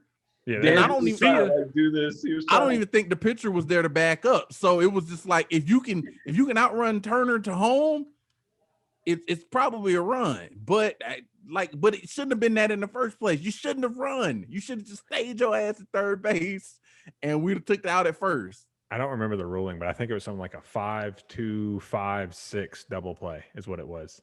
Bruh. It's like, if you would have showed that to me, and like, it's a 5-2, 5, I would have to like write it down. Like, what? What the hell happened? But the problem, like the part that killed me the most was like Markakis did it, right? So Markakis was the 8th hitter. Yeah. So there's one run gone. It was about to turn around. Yeah, you're about to come back up to the heart of your lineup, which, you know, obviously Acuna played like shit that entire series, but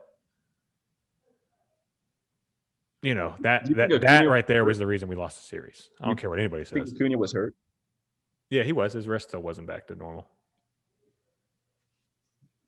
But yeah, that was a dagger in a big moment. But here's the thing. So after that, how do you guys feel about the future of where we stand as far as next year? Can we potentially put something together and make a run next season, or do you think that might have been the thing that really hurt our potential opportunity to build a dynasty?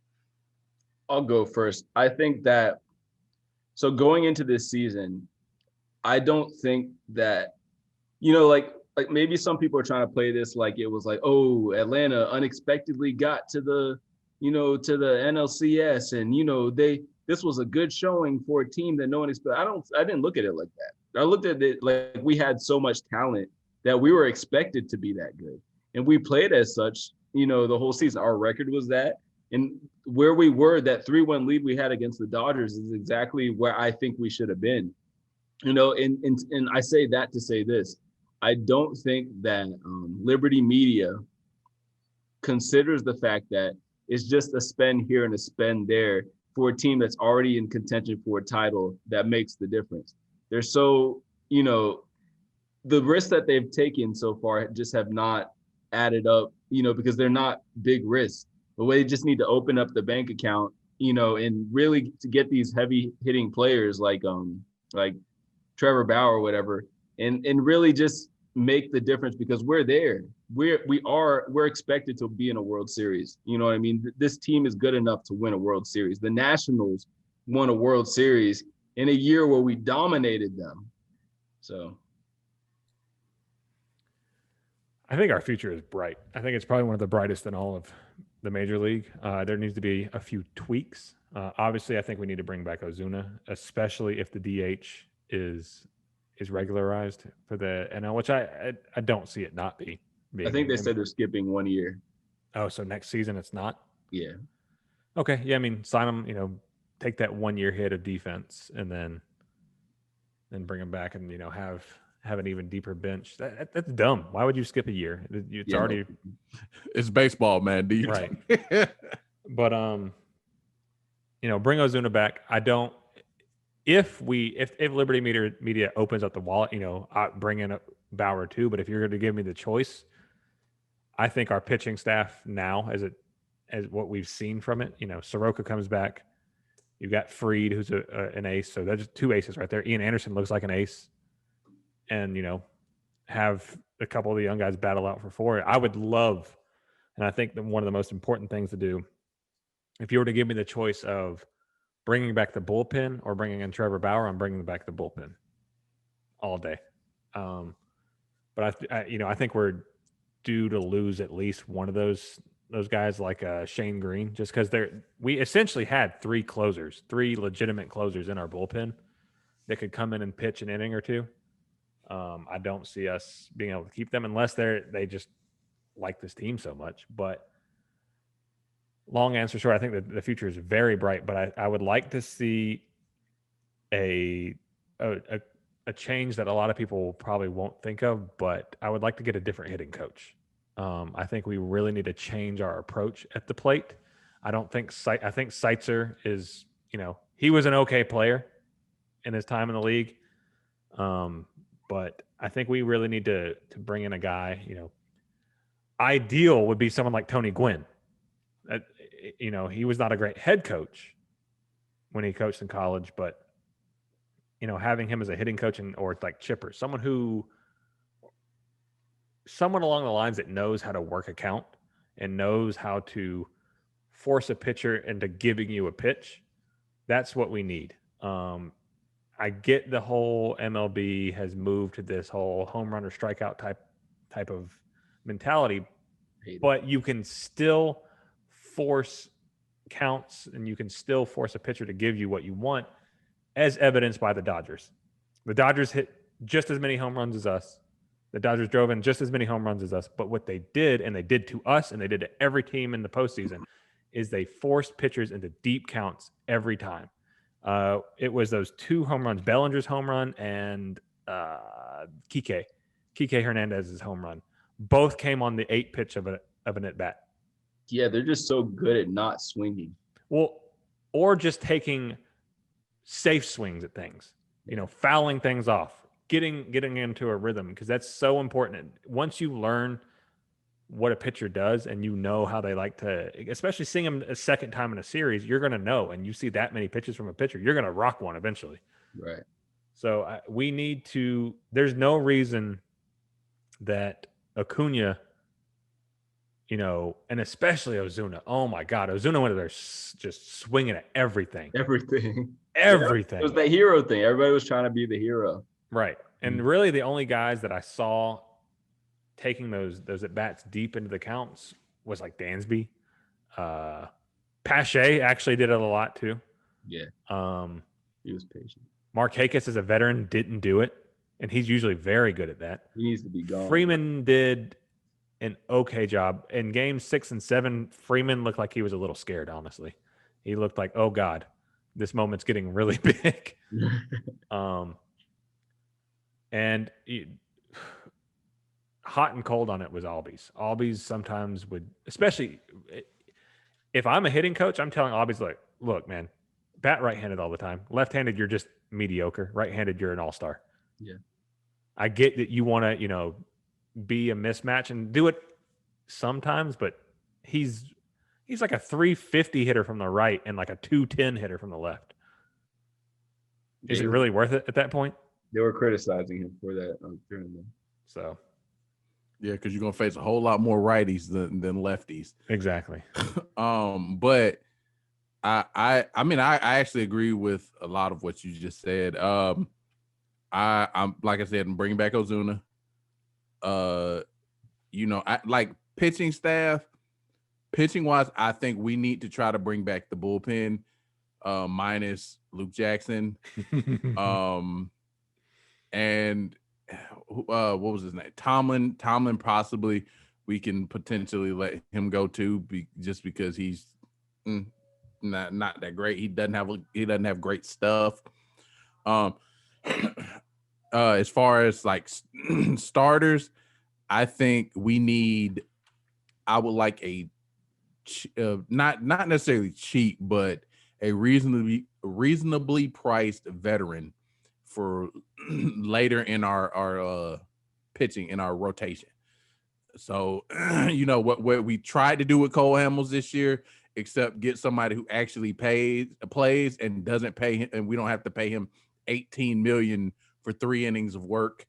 But I would do that.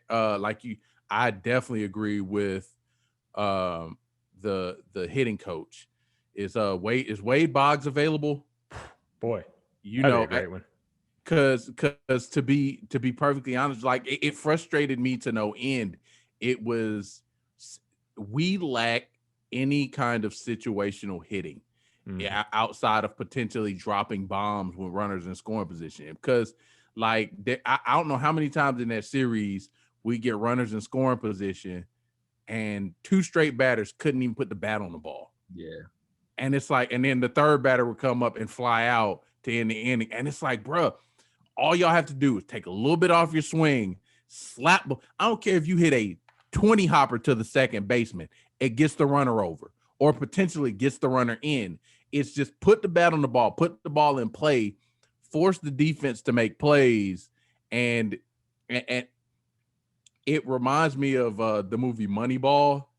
That the one scene that kind of sticks out the most in that movie to me was the scene when they lost in the playoffs, and the narrator he essentially says, while it was a great concept, the idea, the lack of fundamental baseball ultimately wind up killing them. So you gotta bunt, you gotta move runners over, and you gotta bases, which was you have to do exactly. You have to do the little things, the fundamental things to truly win in baseball. You can't just live off of the long ball, because while it's great, when you're not hitting well, you still have to be able to move runners and get and produce runs without hitting the ball 400 feet every time. So, you'll say something, Ryan? Yeah, it's the Rockets mentality. Live by the 3, die by the 3. Yes. Live by the long ball, die by the long ball. Yeah. And even when the Nationals won their title last year, they actually, I believe they led the league in stolen bases. So it's like in with someone as Acuna and Albies are so good at that, but it didn't happen a single time. I don't even think I'm not sure if it happened throughout the whole playoff run, but it just a lot of the, like you said, a lot of the fundamentals. Well, Just they both stole quite a few bases there against the Dodgers. Okay. Well, but game Cunha like didn't get on quite as much as we like. Game 4 and beyond, Snitker let him loose. Right, because I guess you have to. It comes down to the strategy because you have to get on base in order to steal any bases. But I mean, essentially, like it would frustrate me because the bottom half of the lineup actually hit the ball well. So like Dansby, I don't know how many times Dansby would lead off with a double, or either like we're really like, to be honest, Dansby hit well regardless. But Dansby played really well. But like, when it was one game where we had runners in scoring position, Austin Riley comes up, strikes out on 3 pitches. Markakis comes up, strikes out on 3 pitches, and then Pache winds up flying out. And it's like, so you mean to tell me these 2 vets couldn't even put the bat on the ball, and this rookie is the only one who can actually put the ball in play? Like, seriously, come on now. We need change the mentality. Stop going for the long ball every time. So who cares if your numbers drop from 35 home runs a season to 28? I mean, it's still a good season. But if you're batting, if you drop 7 home runs, but you go from batting 250 to 275, it's going to balance out. It's just frustrating to me. Yeah. Like there's got to be a happy medium between small ball of the past and the home run era. Like there's like somewhere in between, and I think that's what the Dodgers did. That's where championships are won. Yeah. How much do you think Duvall's injury sort of affected? Immensely. Because it was the points where, and it was like I don't want to blame it completely on Snitker, but Austin Riley should never get another inning played at left field ever again in his career. Yeah. He is awful in left field.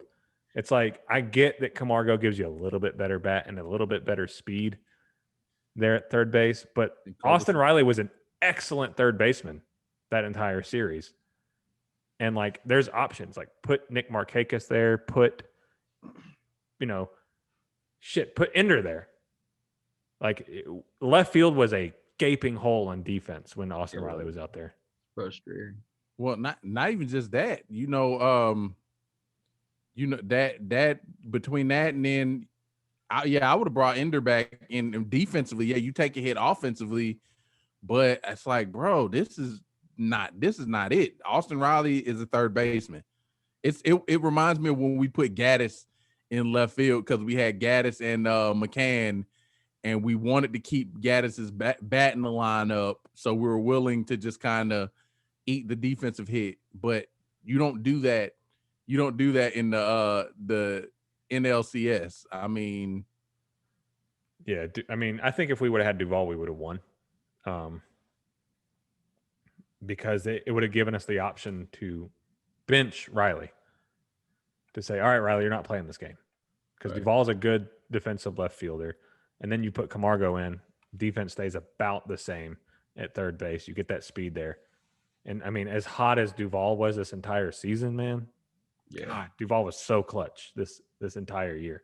And he's actually one of the few guys in the lineup, because he's a vet, he'll take pitchers deep. And a lot of his home runs this year came deep into pitch counts. Right. Mm-hmm. It's that steadying force that some of these guys needed because they were so high and low. Yeah. And Markakis is just trash now. Yeah, so, Markakis is done. And he didn't, and Duvall also didn't swing for the fence every at bat. Duvall would hit ropes into the like down the lines or into the alleys. Exactly. I think it's funny though, just like in true Atlanta fashion, we lost to the eventual champion. Yeah, if Atlanta loses to a team in the playoffs, you can always freaking pencil that team in for a championship. Right. Just every time. Like no matter what sport it is. You mean the asterisk champion. Right, because this is not a full representative season. We will stick to our guns. The Braves didn't win. Braves didn't make the World Series. So this is not a full representative season. I don't care. Y'all paper champions, whatever. That doesn't count to me. Yeah. So how good is Mookie Betts though? God, he was. God, he. But here's the weird thing is, like, he played probably the best he's ever played in his career against us. Yeah. Like, it was insane how many times Mookie Betts foiled like a good play. Like, oh, he catches it as his shoestrings and then throws out this guy at home, and then he robs this guy and then robs another guy. It's like, what the fuck, Mookie Betts? Like, right. Bruh. But not like really what killed me was, like, talk about our lack of situational hitting, their ability to situationally hit. Like, Will Smith going into like game 5 had like was 1 for 11. They get runners in scoring position. What does he do? Slap the ball between the shortstop and the second baseman perfectly by the pitcher. It's just like, base hit, drove both runs in. Like, oh my, bruh. Like, even the dudes who are like the punch and Judy hitters who should be easy outs, we can't even get them out when we need to. Like, bro, this is ridiculous. Yeah, we need 2 runs. Slap the ball. Perfect. So who ended up winning the I guess the most valuable player of the World Series? I didn't care. I was so heartbroken that I didn't watch a single game of the World Series. I didn't watch a single game of the World Series. World Series MVP.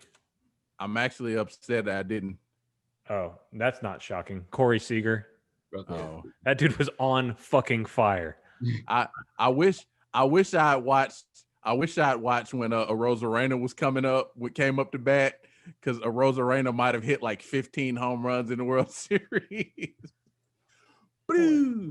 Literally every time I saw him bat this postseason, he hit a home run, and it was a good 4 or 5 times that I watched him step up to the plate, and every single time he hit a home run. So Corey Seager in the World Series hit 400, had 2 home runs, and had 4 doubles and a stolen base. Jesus. He also scored 7 runs and drove in 5. Crap. Damn. Yeah, he deserved that. I mean, he, like, every time he came up to the plate for us, I was nervous. I was like, oh my God, not Seager. Right. It was agonizing just though how well they were. Like you said, it just like going deep in the count. It was agonizing. Working our pitchers, and they're like, oh my God, it's not working. It's not working. Like, well, to me, to be honest with you, I think game 5 is really when the whole momentum shifted. Because it was, yeah. Game 5, Minter went 3 innings and was just blowing them away. And instead of Snicker staying with him one more inning, trying to at least go out one more inning, see if he can get a little bit deeper into the game before going to the rest of the bullpen, he took him out. We went to Matzik early. First inning, Matzik gets out in, and next inning he gives up the 3-run homer to Will Smith, and it was just like, oh my God, bruh. It gave him life. And yeah, and I mean, and it after that, it was just like, then Albies hit with his error. Yeah, oh yeah, and it was out of hand after that, and it's like, bro, man, you gotta stick with. I get it. He's a reliever, and he's not used to going 4 or 5 innings, but he only threw like 30 pitches in the 3 innings. So just stick with him a little bit longer. If he struggles, then you can take him out in the 4th. But I would have stuck with him at least one more inning and see. Yeah. I don't get why you yank someone on a high like that. Exactly. All right, let's end this parade of sadness, and let's Micah, you said you had a lightning round question for us. Oh yeah. Oh wait, we didn't talk about Justin Turner with his COVID. Oh, so magical COVID.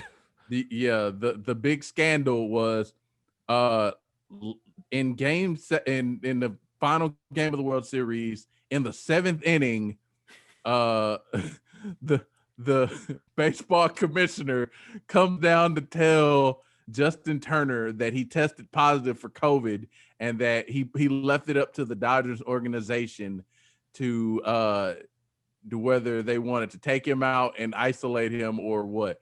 So they decided to take him out the game and isolate him. So, but however, when that Dodgers won the game and sealed the World Series, Justin Turner was back on the field celebrating with the team, in which he takes his mask off so they can take team pictures. And it's like, and it's been a real controversy because a lot of people are like, well, what's the big deal? All he did was he took his mask off to take the pictures. But I'm like, okay, so what happens? So he played a full game with COVID, pretty much. So what happens if you have an outbreak with the rest of the teams? The MLB has the answer for that. So, like, bruh, this is not a good look.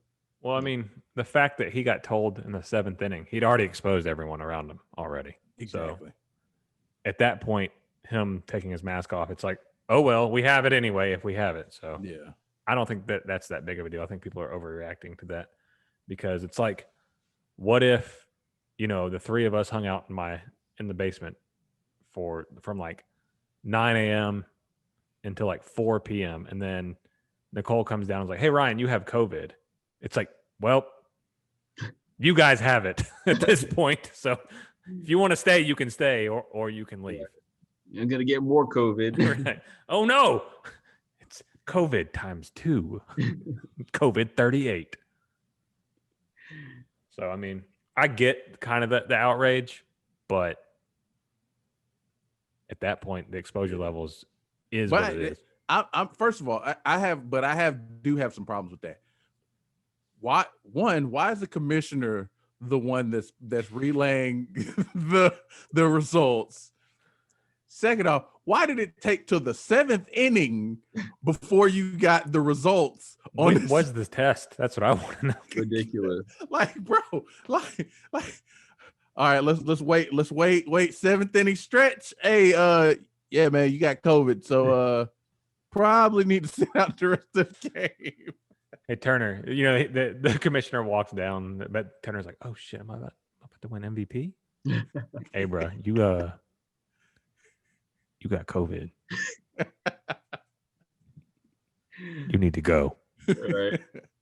It's like I left it up to your club to sort of decide what to do with it. Yeah. Bro, but that just furthers the fact that the MLB commissioner is by far the worst commissioner of all God, pro he's awful. Sports. What's his name again? Manfred? Right, yeah. Rob Manfred. Yeah. Dirtbag. Yeah. All right. Now you ready for lightning round? Lightning round. Okay. So if you have the choice between 3 celebrities, athletes that you could just hang out, spend a day with, who would they be? Ooh. Dead or alive, or how's that work? Alive. Let's make it. Yeah, let's do alive. You go first, Ryan. I gotta think. All right, so I'm gonna take a selfish one on the first one. I'm gonna go Mr. Beast because he's probably gonna get me something if I hang out with him. And like, hey man, cool. Hey, by the way, I got you a Lamborghini. It's like, oh, cool, man, thanks. Let's see, celebrities or athlete. I think hanging out with Shaq would be really cool. Kind of absorbing some of his knowledge. The dude's an amazing businessman, and he's also hilarious. So yeah, Shaq, and then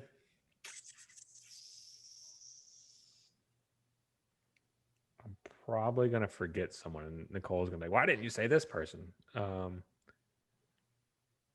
I'll go. He's a YouTuber, Jesse Wellens. He was the guy that was on Boyfriend versus Girlfriend for a little while, Prank versus Prank, that couple, but he has his own channel now. He's just a really cool guy. I've been watching him for years now. Real cool, real creative. Just seems like he does a whole bunch of cool shit. So, yeah, those are my three. When I was first thinking about it, I sort of just like thinking, okay, let me do some of the music people I like. But then I was like, well, maybe they won't probably maybe mesh together, with if I pick three people. So I'm going with Obama, Steph Curry, and The Rock. That's gonna be. Ooh, The Rock would be a hell of a good one. That's my theory right there. Oh man. Oh, hold on. I want to replace someone. I want to sub out Shaq for Will Ferrell. Yeah, I'm hanging out with Will Ferrell. Oh man. All right. So for me, first things first, Dave Chappelle.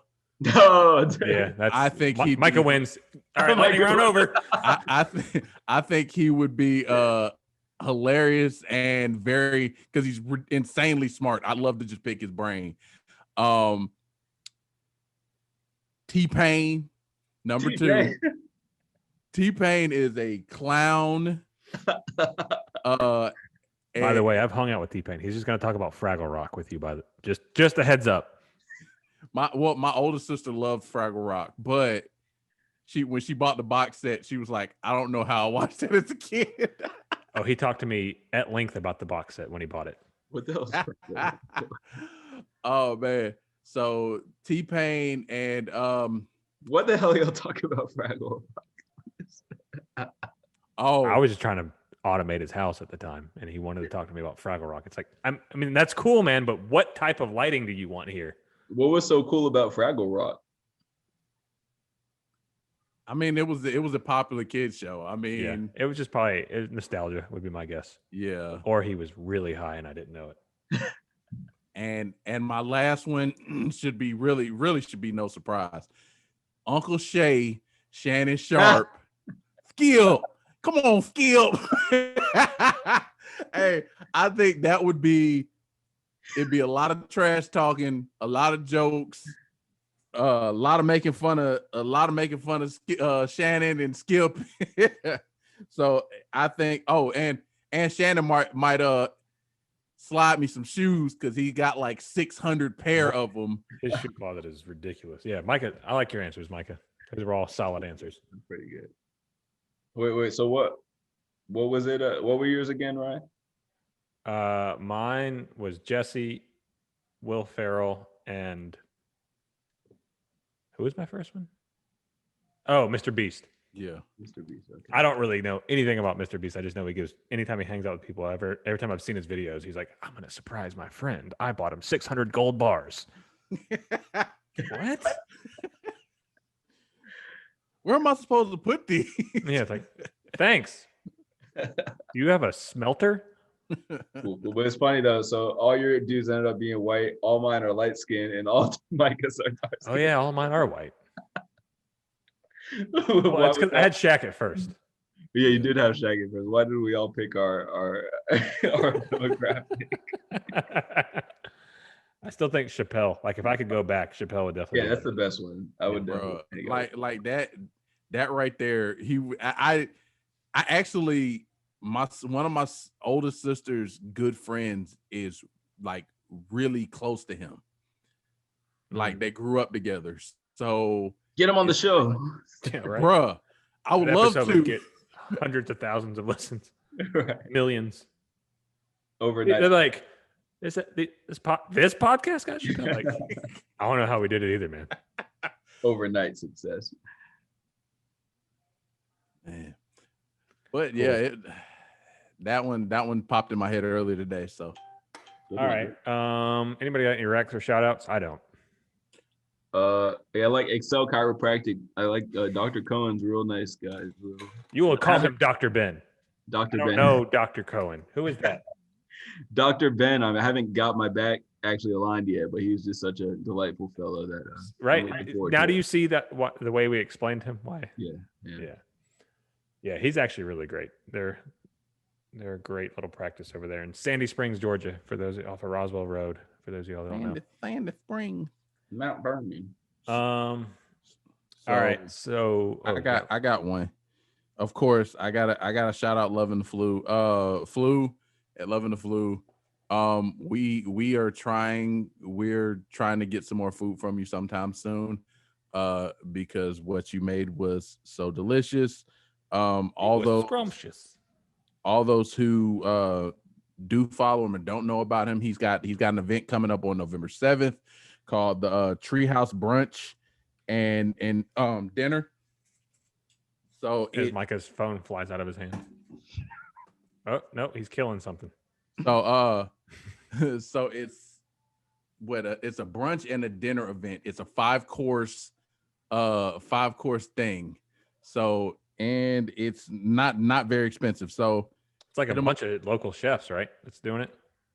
I think so. It's like five big local Atlanta chefs. Yeah. So yeah, y'all check it out. For all those who live in Atlanta, check it out. It's going to be a big function. So cool. All right. So I actually do have a rec for our listeners. For those of you who are our loyal listeners, and for those of you who are our semi-regular listeners, do us a solid. I'm going to give y'all some homework. Go out and recommend the podcast and try and get 1 to 2 new listeners. This is a lot of work. And I know it seems like we just sit here and we talk sports once a week and we do all that, but there's a lot that goes into it on the backside. There's a couple hours of prep for the rundown. Marco spends endless time editing the videos and getting them up on YouTube, even though we're 20, 21, 22, and 23 are all done, but the YouTube password didn't work. So okay, I'll give that to you here in a second. And then editing the audio is not a short task either, and managing the social media and all that type of stuff. So do us a solid, recommend it to some people, bring some people in. If you want to do more than one to do, the more the merrier. But yeah, that is the episode for us. We're gonna go and do our own things now and not talk about sports. Or I'm just gonna go talk to sports with Nicole, and she's gonna look at me like, "What are you talking about?" Sports. But we are Fish and Grits, the podcast. Smash that like and subscribe button. Turn on the notify bell. Turn on the bell. All right, y'all. Peace. Peace.